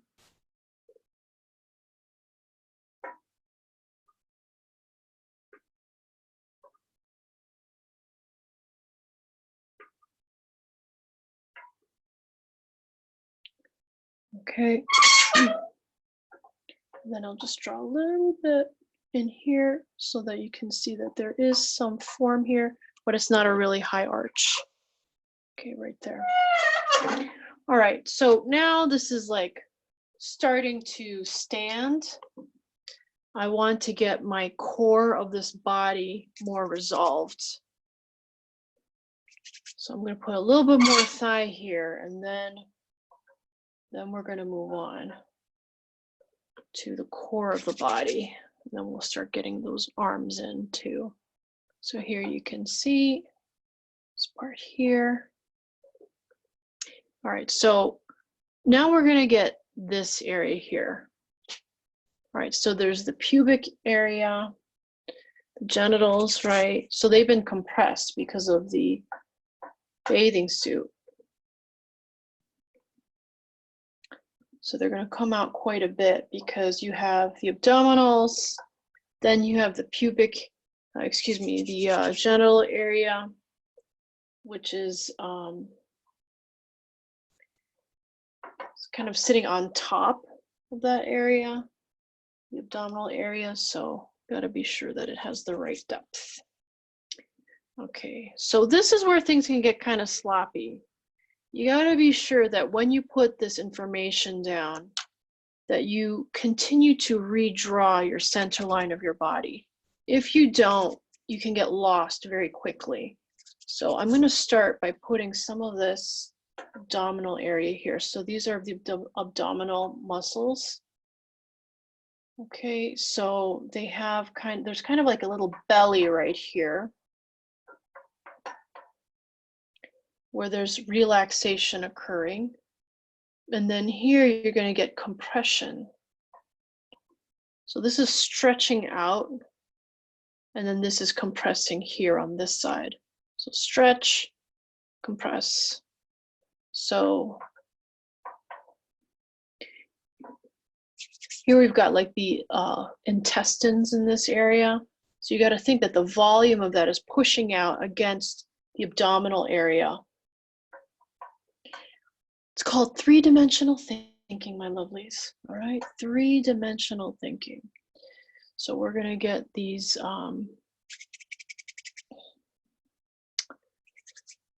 babies in right here. Okay.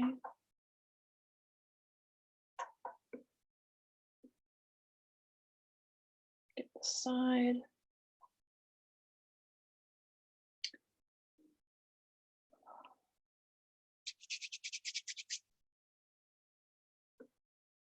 So these are obliques. Okay. obliques here.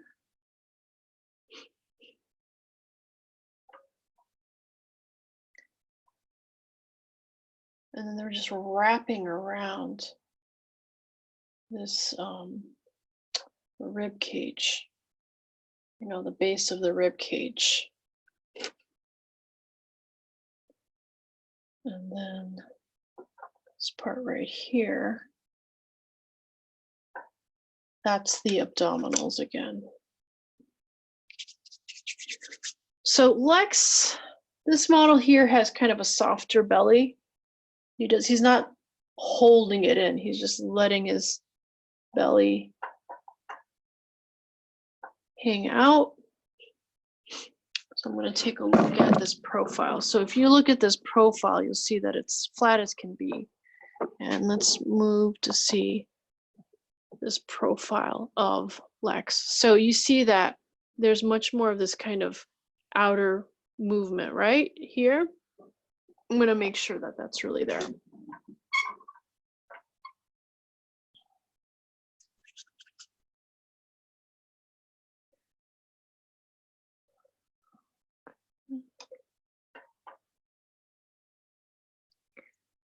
All right, so this area right here that I see needs to come out quite a bit more.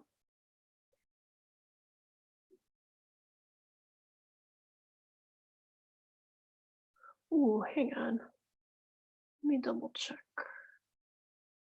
So that needs to move out, but this knee right here looks like it's way too inward. So I want to make sure I get this part right before moving forward too much.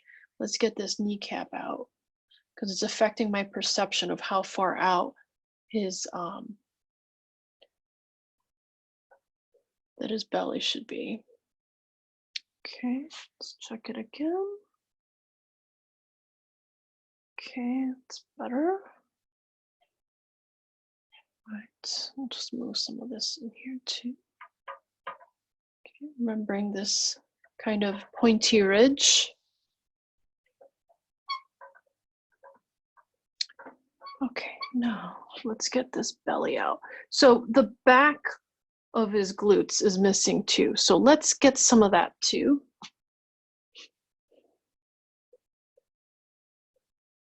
Because it's all affecting my perception of what's going on here. So I want to get this in.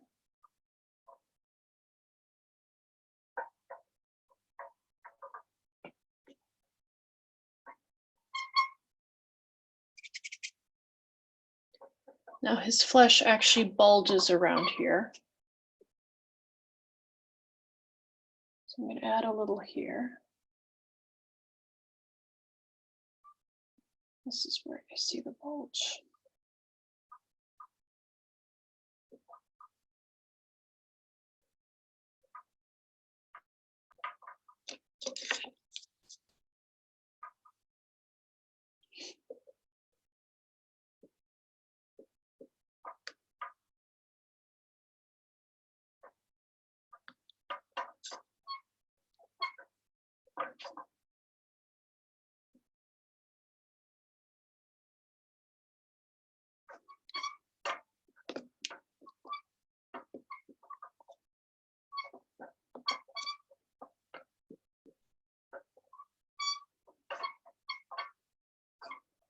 All right, so I'm looking at the back view right now. Okay, I'm looking at the back view right now and trying to figure out where the outermost point of this back profile is. And I'm seeing that it's creating this kind of line. So it gets closer to the spine here at the lumbar area. Then it's going to travel out a touch here. And then I see that the scapula back here is going to be pushing back a little bit more. Okay, so you see out here, in here, and then kind of a mid-range area, and then the scapula takes over as the outermost point. So we're going to get the angle of this scapula.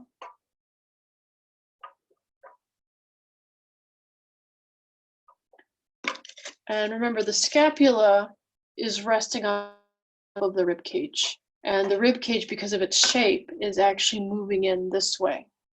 So you got to be sure that when you press down, you're really conforming also to the shape of the rib cage. Okay, there we go.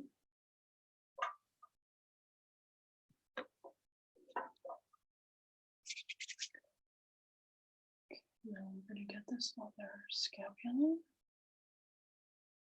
Once again, you don't want to add too much. You got to check from all sides to see just how deep these scapula are.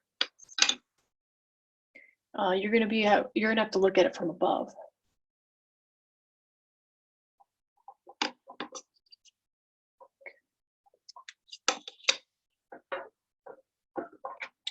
right, so let's get this.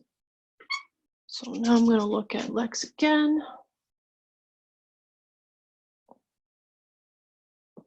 And I see that I've got my outermost point, so I'm going to put the clay where I originally put that, and just complete this contour of the side of his body. See that a little better?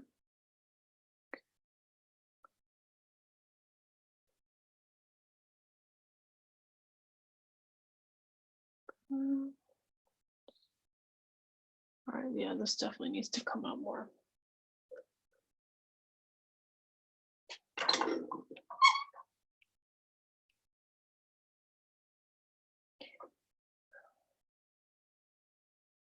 So when you look at the above and below photos, you'll be able to tell even better where these outermost points are.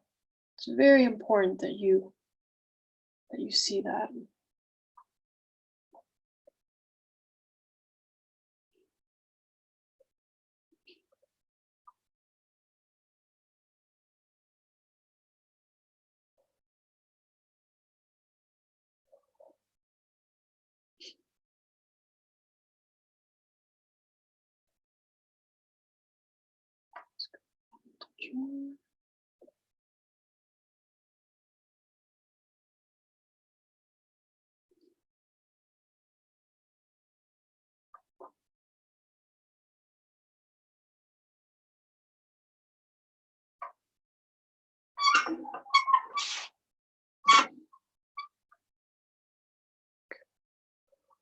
So there's definitely a more of a backwards angle here. So I want to be sure to get that. There's a point at which the scapula changes plane. So I want to be sure to get that outermost point first. And then from there, I can connect the rest of the clay.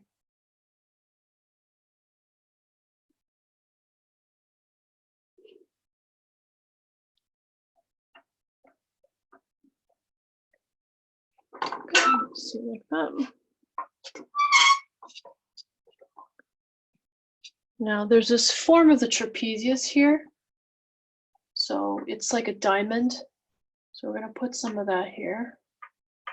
This diamond shape.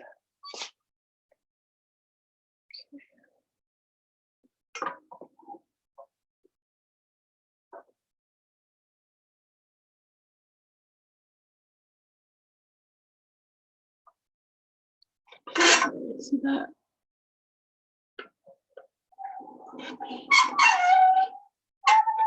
Okay. So I'm gonna look at this again. Double check.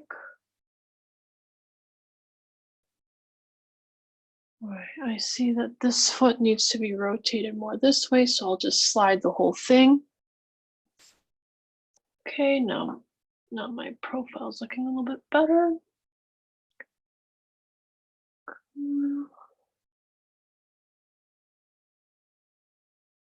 All right, this thigh, come back a little more.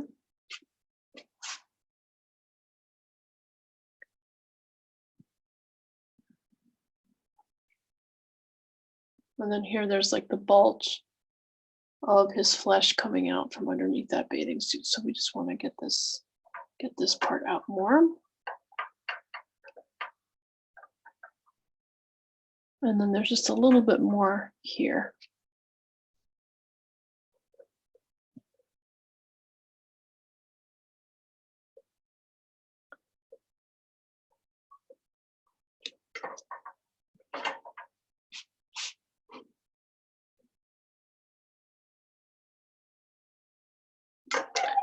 Okay, this part of the knee.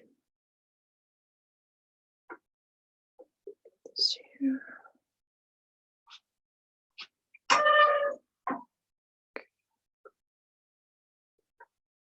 There, and then, so this form is going to get a little bit thicker up here. I'm going to get that.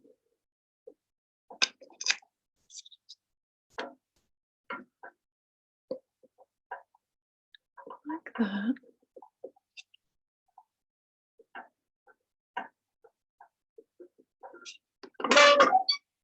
And then the wider point of the thigh is going to be closer to here, down this area. So be sure to get that.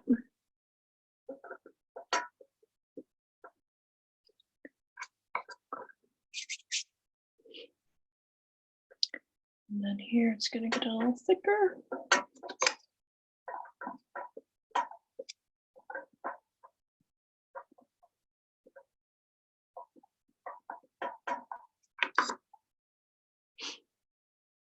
And there's just a little bit more compression of flesh here. So we're just adding some volume there.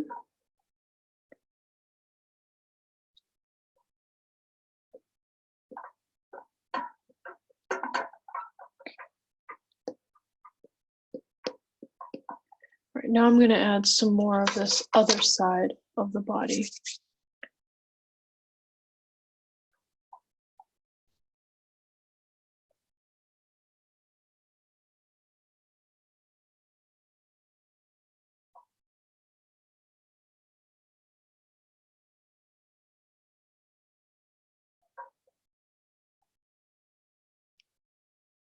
All right, so I'm looking from above and I'm seeing that this part is actually hanging out more than this side.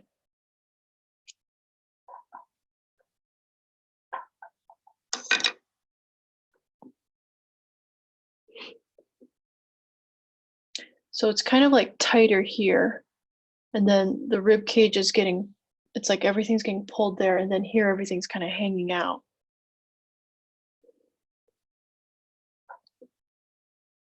So once again, it's not just looking from the front. You gotta look at, you know, this viewpoint as well.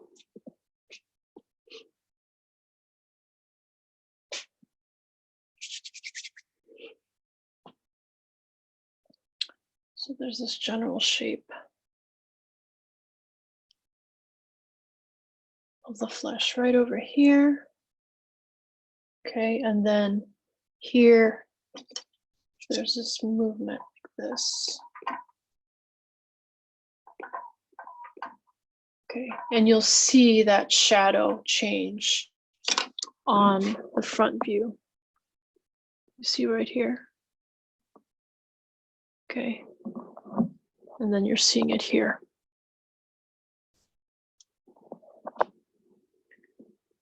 You got that?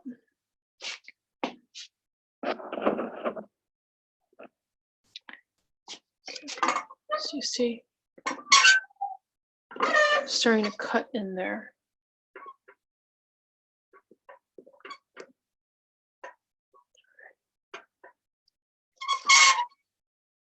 Now we're going to move up here. Okay, so there's the pectoralis here. Two of them on either side of the rib cage. And it's this shape right here. So the pectoralis inserts underneath the deltoid here. So, and then it's thicker here.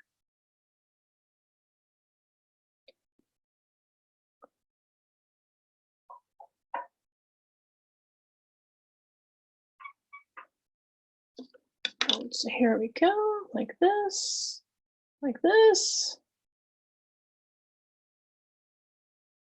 All right, so this is how it's shaped. Like that.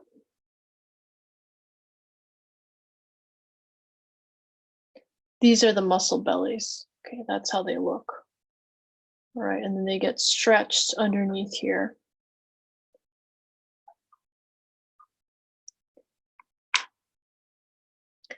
Then here on this side.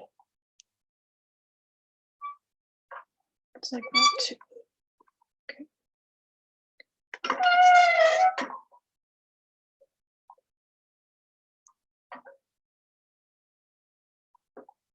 Okay, so everyone's got various development of the pectoralis area.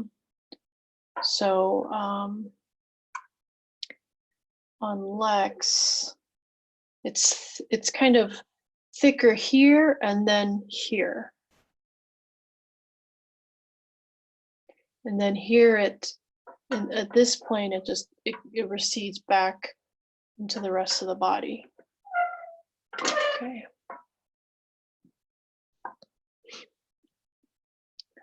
So here we're gonna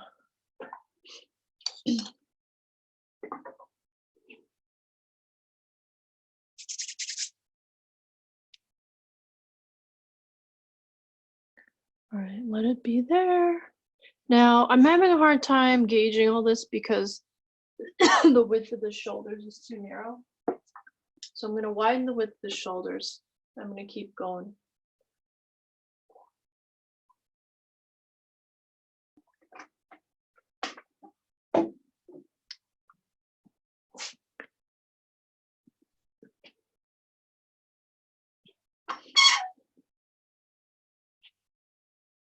Once again, you can always use a plumb line to figure out how wide something is. Go from that point to maybe like the middle of the leg.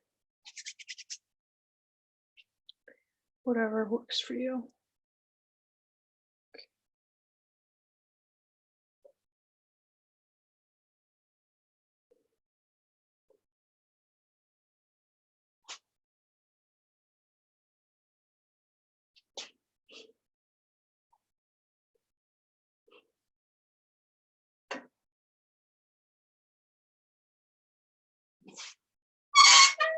Okay, and then here I see the rib cage moving in a little bit more here.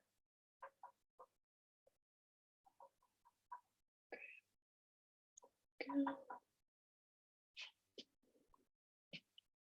So now let's get these clavicles. Okay, it's kind of this empty space right here.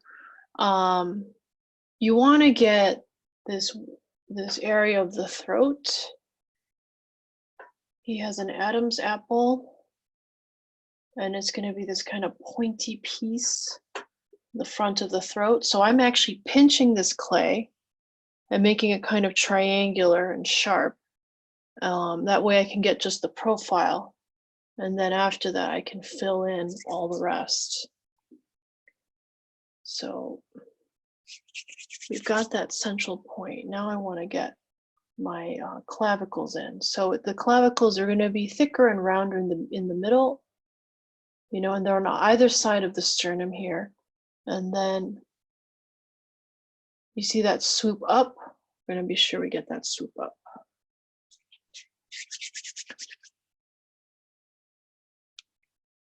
Now, on some people, depending on the shape of their clavicle, sometimes they look very straight, but Lex here has a good amount of change in the form here. So we're gonna get this, okay, and then just remember that the pit of the neck is here. So I want to double check the height of all this stuff. I've really gone without doing a lot of measurement here, so I just want to double check. Ooh, sternal notch. Whoa, all the way up there. Ooh, this is supposed to be much higher. Okay, so something's off now. I think I made the base too high. Let us double check everything. So this is where so this has gotten too high. We're gonna lower it all. Okay. Lower it. C7. Height of the head. We can raise the height of the head because it actually looks a little low. All right, so that looks better. Sternal notch can go up way higher.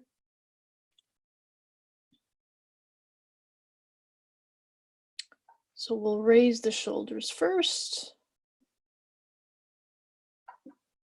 Get this up here. Then we can move the sternal notch up even higher, like up there. Okay, so let's mess around with this.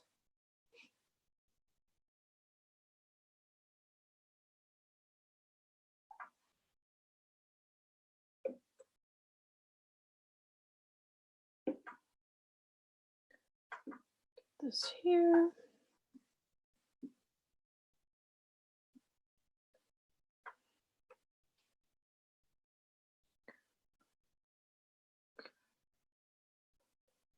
And then we'll raise this a touch.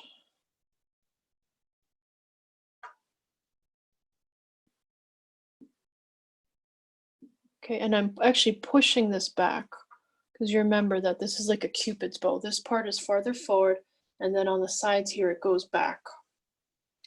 All right, so double check everything again.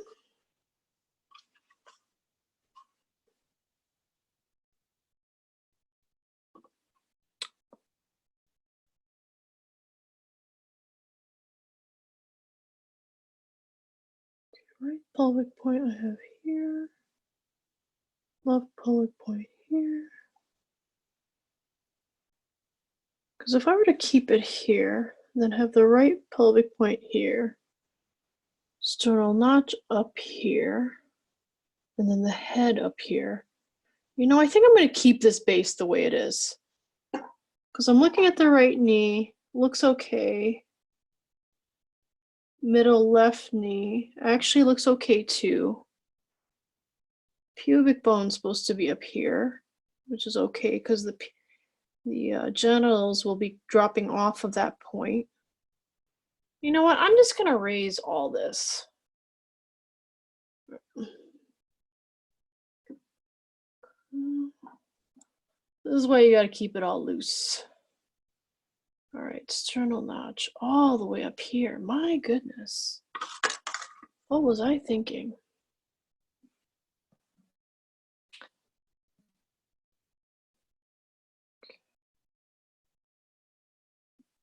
Let's get these off. Raise this up. Let's check the sternal notch. Woo! Hello. All the way up here. Okay.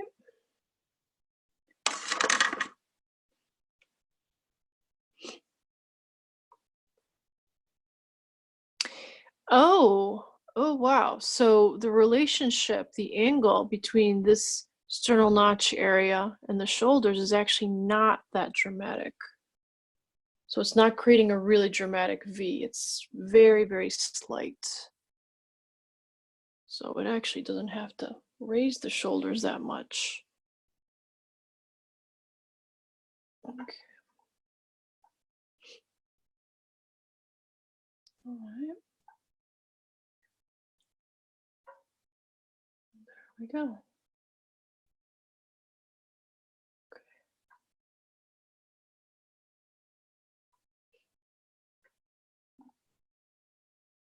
All right. And then this will push that chin up a little bit. Let's double check the bottom of the chin. Do I even have that? No, I don't actually. Okay, just have the C7. All right, middle of the left elbow should be up here. Middle right elbow should be here. Okay.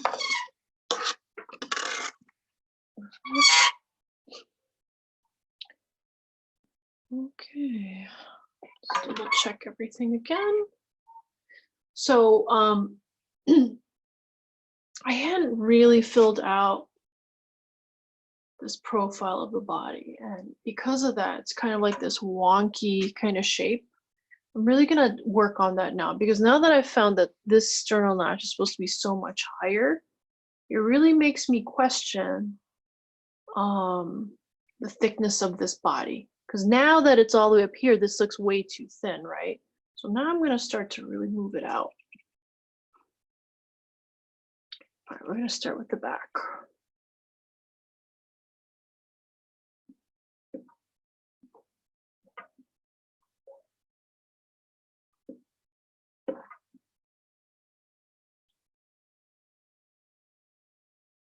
Okay, that's looking a lot better.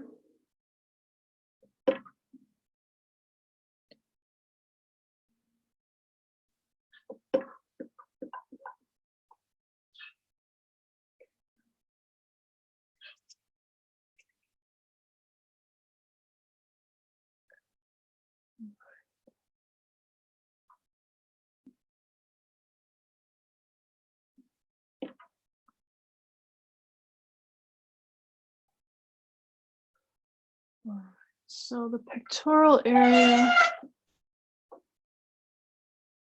I'm gonna get this part to come out more.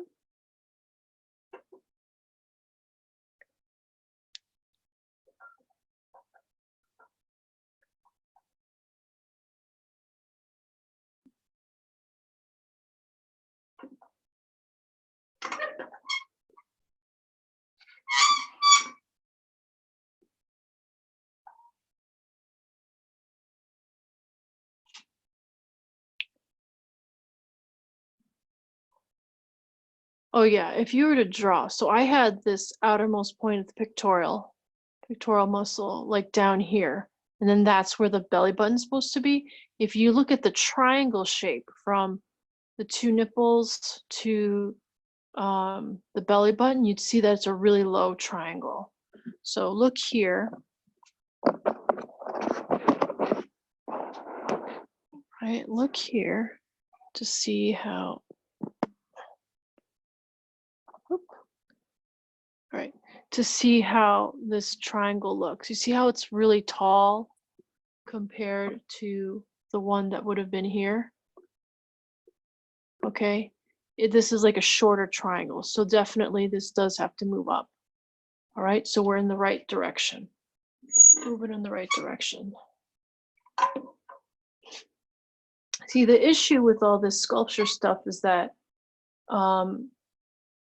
it takes quite a while to get enough information before you start to really feel like the thing is really gelling. Okay, so good thing I checked just now. So we're gonna get this and get this to move up. Total area.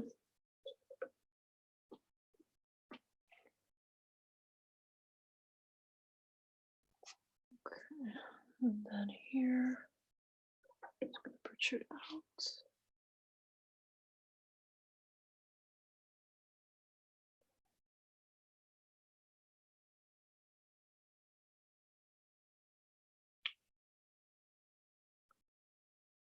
Now I'm looking that this part is like equal or a little bit higher to this part of the shoulder blade. So the shoulder blade actually needs to be moving up higher. This point at least. So we're going to move that up higher. Okay, so it's a little bit higher than the nipple here at the pectoral area. So this relationship is supposed to be like this. Okay, so we're going to move this up. All right, let's see. Okay. Come out here.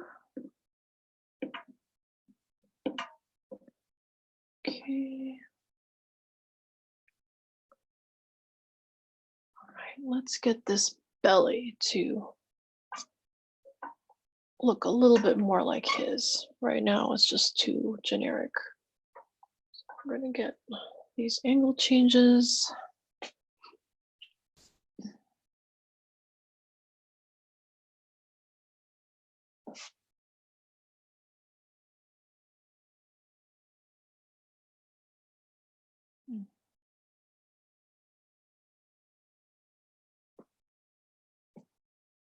This area comes out a little bit more.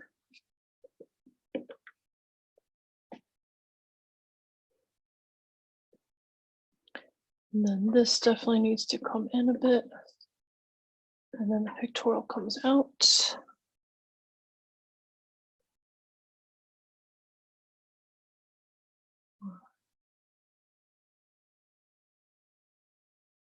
And then this needs to come back a touch.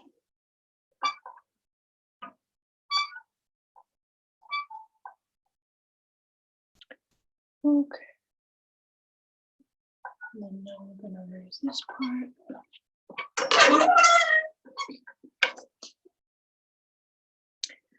I don't know. I'm just curious about this sternal notch. It just looks too freaking tall.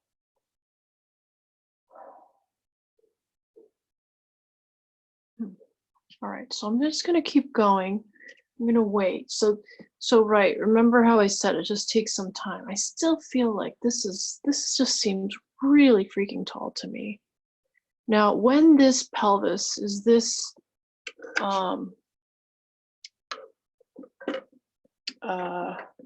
you know, tipped, I just wonder how much it would affect that. I'm gonna just push this down a touch. I still think that, so sometimes your measurements could even be off, and I'm just not sure. I just think it needs to come down a little bit more for it to make sense. Yeah, that's the issue. Sometimes we do measurements, but they don't necessarily get, sometimes they get the model after they've shifted to. So you have to account for that too. I mean, talk about three-dimensional thinking, okay? So you can't take anything for granted. All right. So I think it's more like that. Yeah, if you raise it too much, then it gets to be.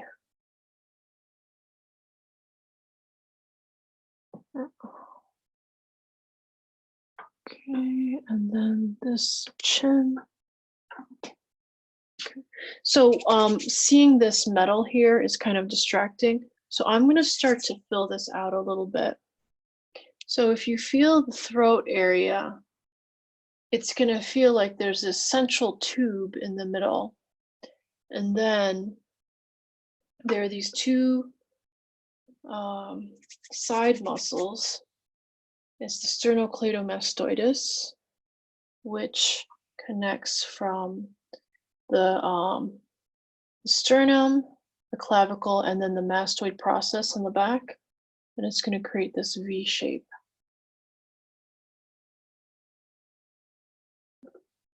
It's going to do that.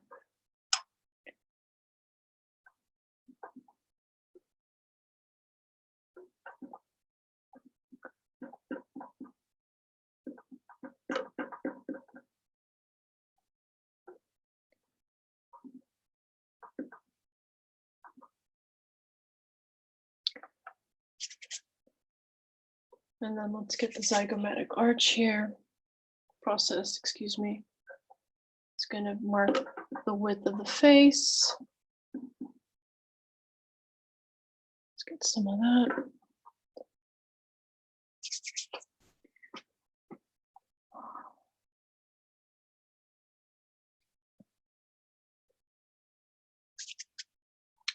All right, so I'm going to fill in some of this pectoral area even more.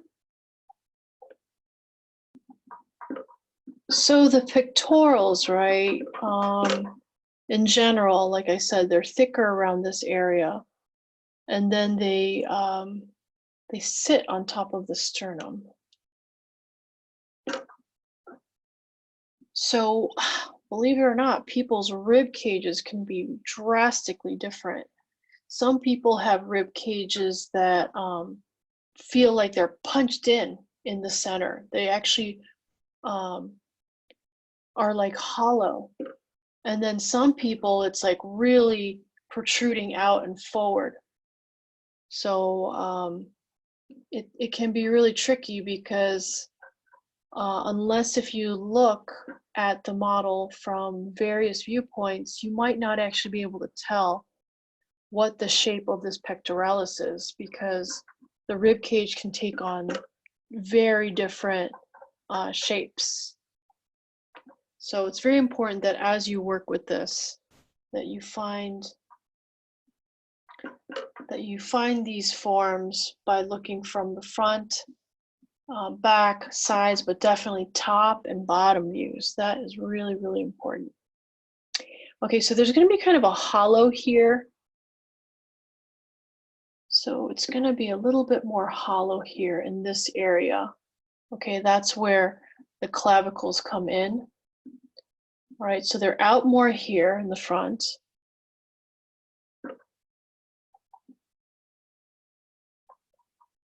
Okay, because of the sternum, because they're sitting right on top and in front of the sternum. You can feel that. And then there's a little hollow here, so you can feel that as well.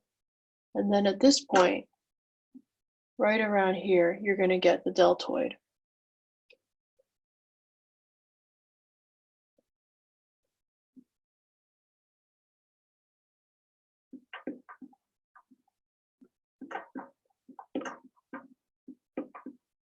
So right around here. Okay.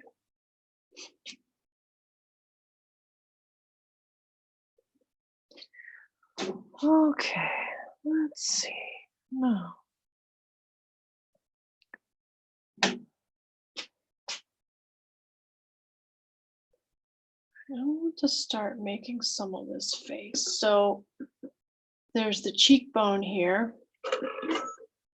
And I'm just going to start getting this part of the face now. So this profile looks awful. All right, it looks really weird. The neck looks really strange. So we're going to adjust this movement of the neck.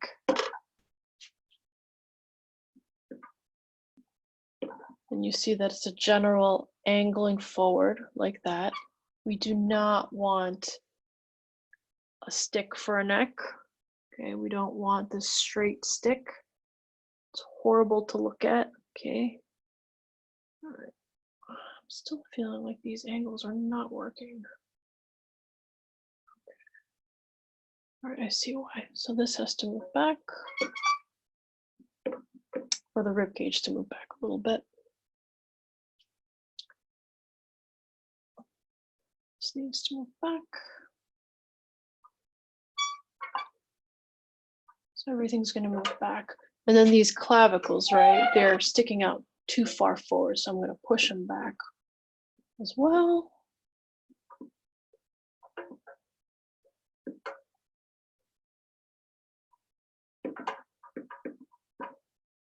Then we're going to move this sternocleidomastoidus back a touch.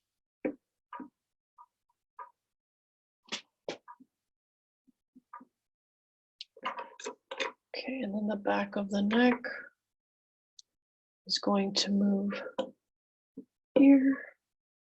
So it's going to go this way, then that way.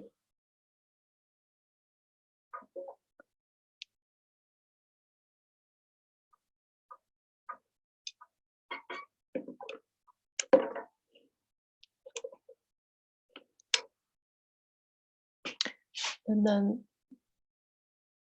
the highest point of the skull is farther back in the head. So we're going to push this back more.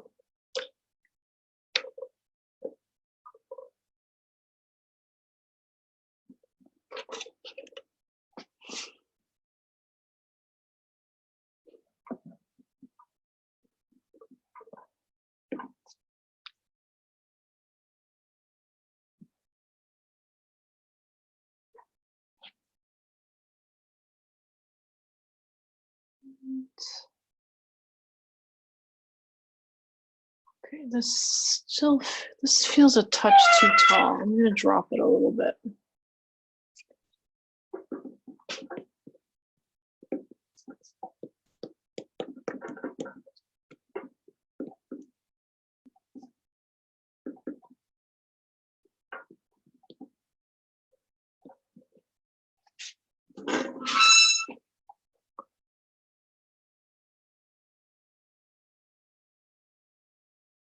All right, and then this in a bit. This comes out a touch here.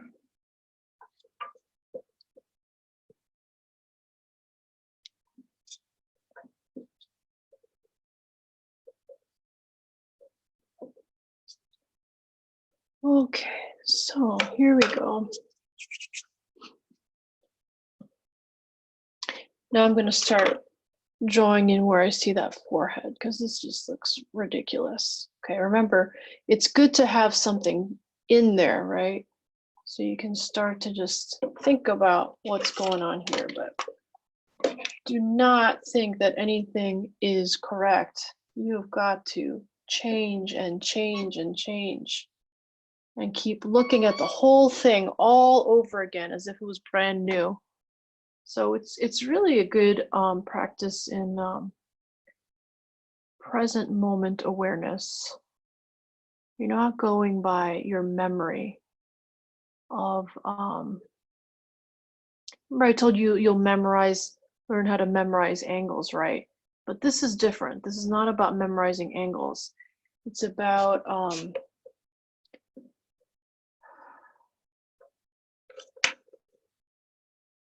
so you want to memorize like the angles of things, where things are existing, right?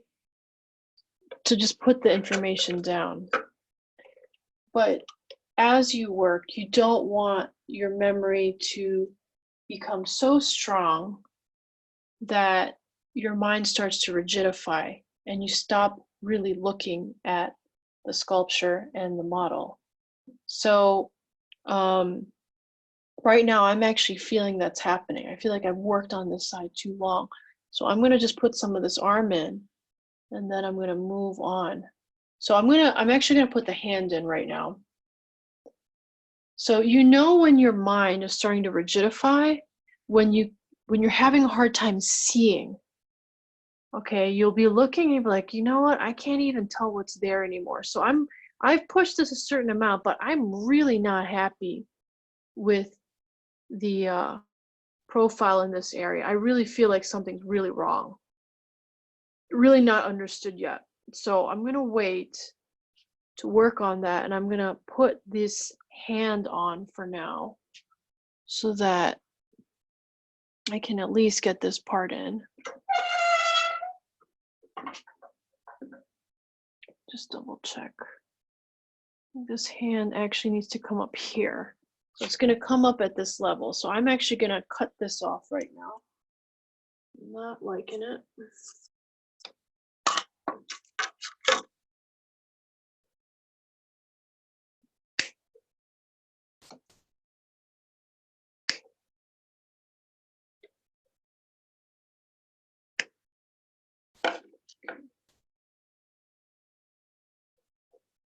So I'm gonna put this here.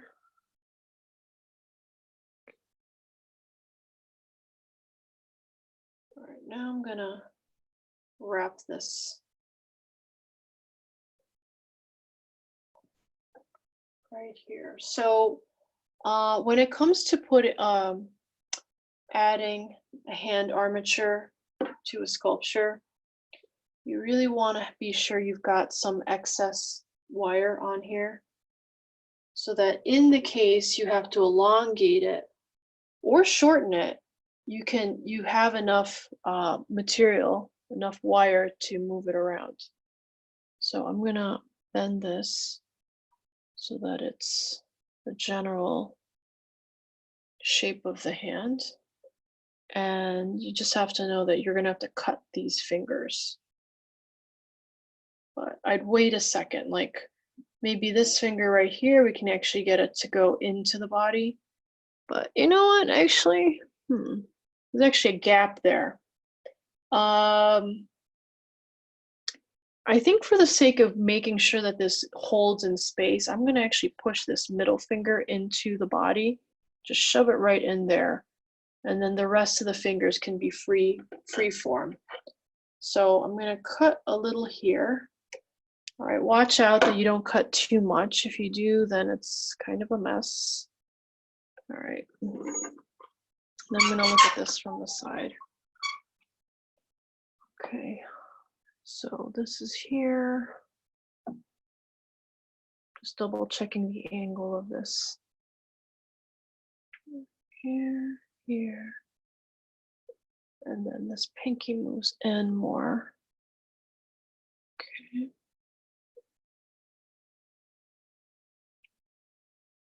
All right, and then there's a bend here. And the bend here. So it's going to take a second. I got to put some clay on here, be sure it's really working, and then I can move on. So I'm going to put some clay here, and I'm really smushing the clay around this metal here. So it's going to really help keep these fingers in the spot where they need to be. And just have some patience. It just takes a second to really get these fingers to bend in the right spot. So we're going to leave that there for now. I'm going to add some of the back of this arm here. So this is actually the tricep area.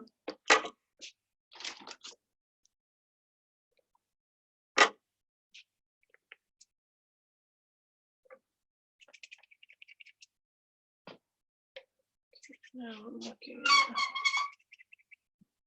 this body. Still thinking that this could be too high. I am just not convinced. I feel like the sternal notch should be lower.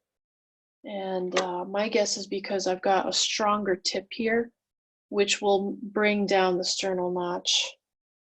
Could be that when we measured Lex and got that height of the sternal notch, he may have been standing up straighter. So I think I will change that because I'm looking at the back of this body and it's seeming to make more sense. Okay, so I'm going to move this here. All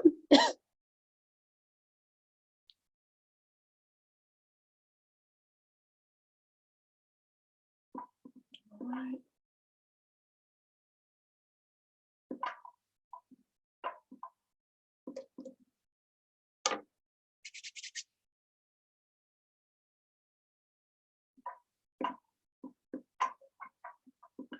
Okay, once again, I'm looking at where the highlights are in the back. All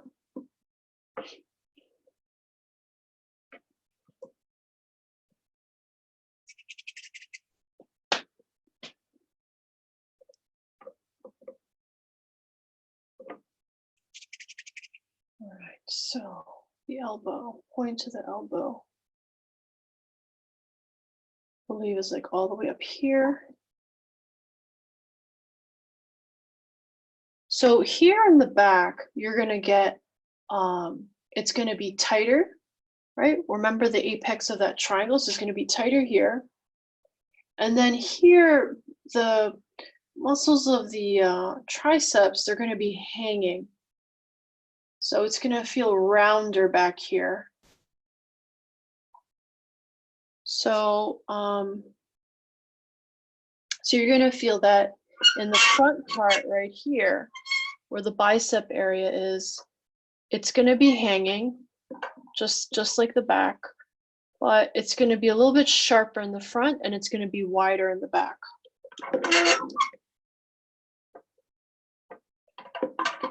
So sharper here at this level, and then wider here at this level. And then it's gonna get sharper here as it moves into the elbow.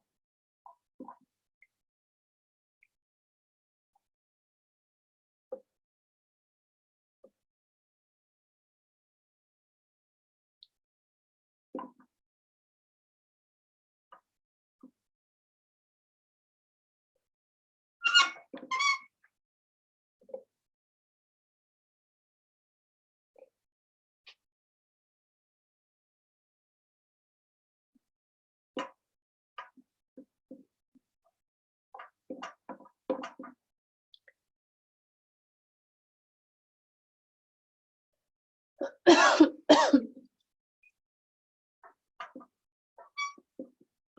right, so wider here, sharper here. And then it's gonna be like flatter It's going to be, so with the rotation of the radius, okay, crossing over itself, you're going to find that this part of the arm is going to be thinner. So you see how I'm pinching my fingers in this area? It's going to be thinner here.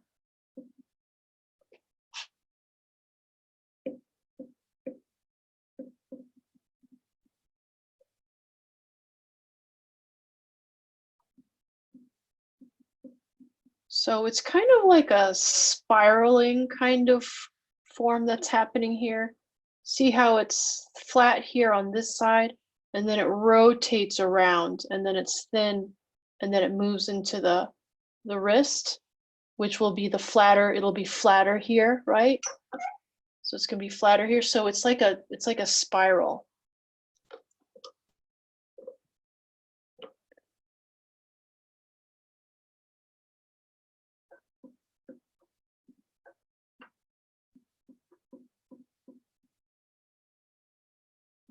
All right, we've got the wrist bone here. Got the other wrist bone right here.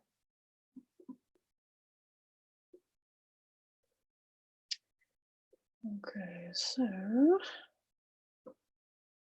got this tricep here.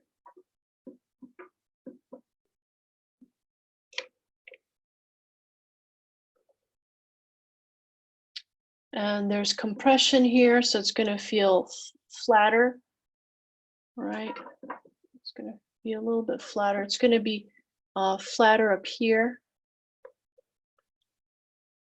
So you have to actually feel that part.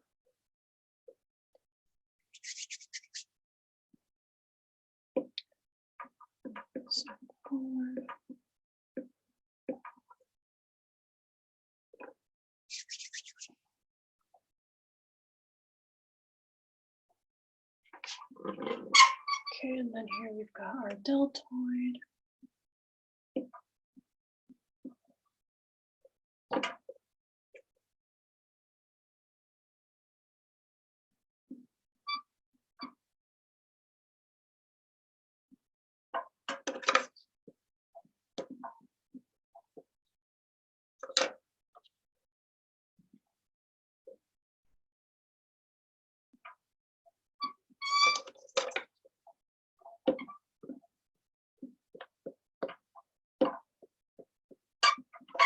Okay, so let's start defining this side right here so that I can see this shape a little bit better.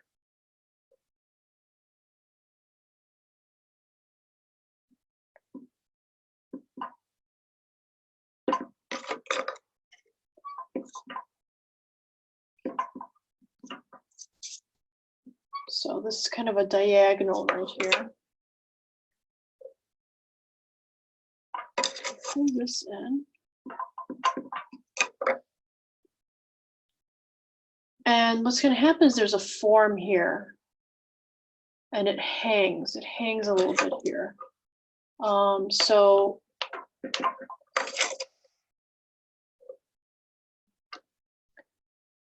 once again, you're thinking about the flesh that is hanging off of the rib cage right now.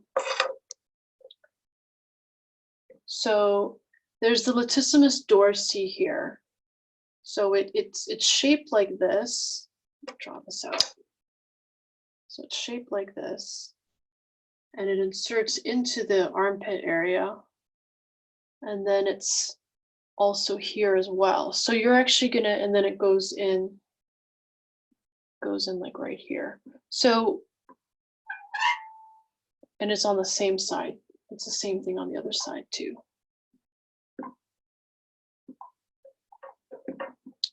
So it's like that, right? So it's kind of swings up like that, and then it moves down. So it looks like this upside down triangle. Okay, so it's actually hanging here. There's a little bit of hanging of that latissimus there.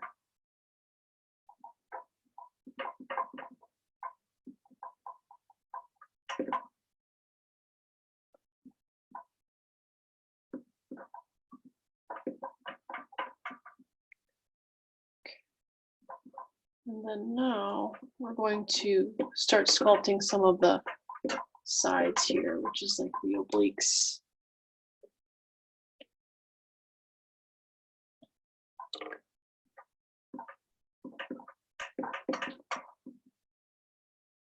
So you can feel along here, there's going to be the muscles of the back here, and you're just going to feel that it's going to be hanging. Okay, it's still it's pulling the vertebrae back to keep the body upright, but it's also, there's also some flesh hanging there. There we go.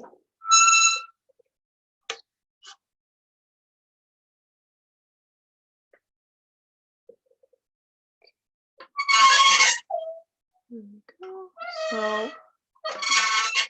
So right now I'm going to take a break, and this is just the beginning. I'll do another video which will detail more of this. Okay. Thank you.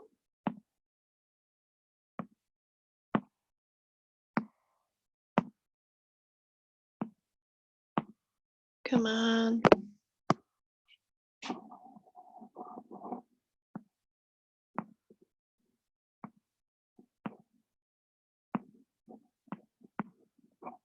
There we go.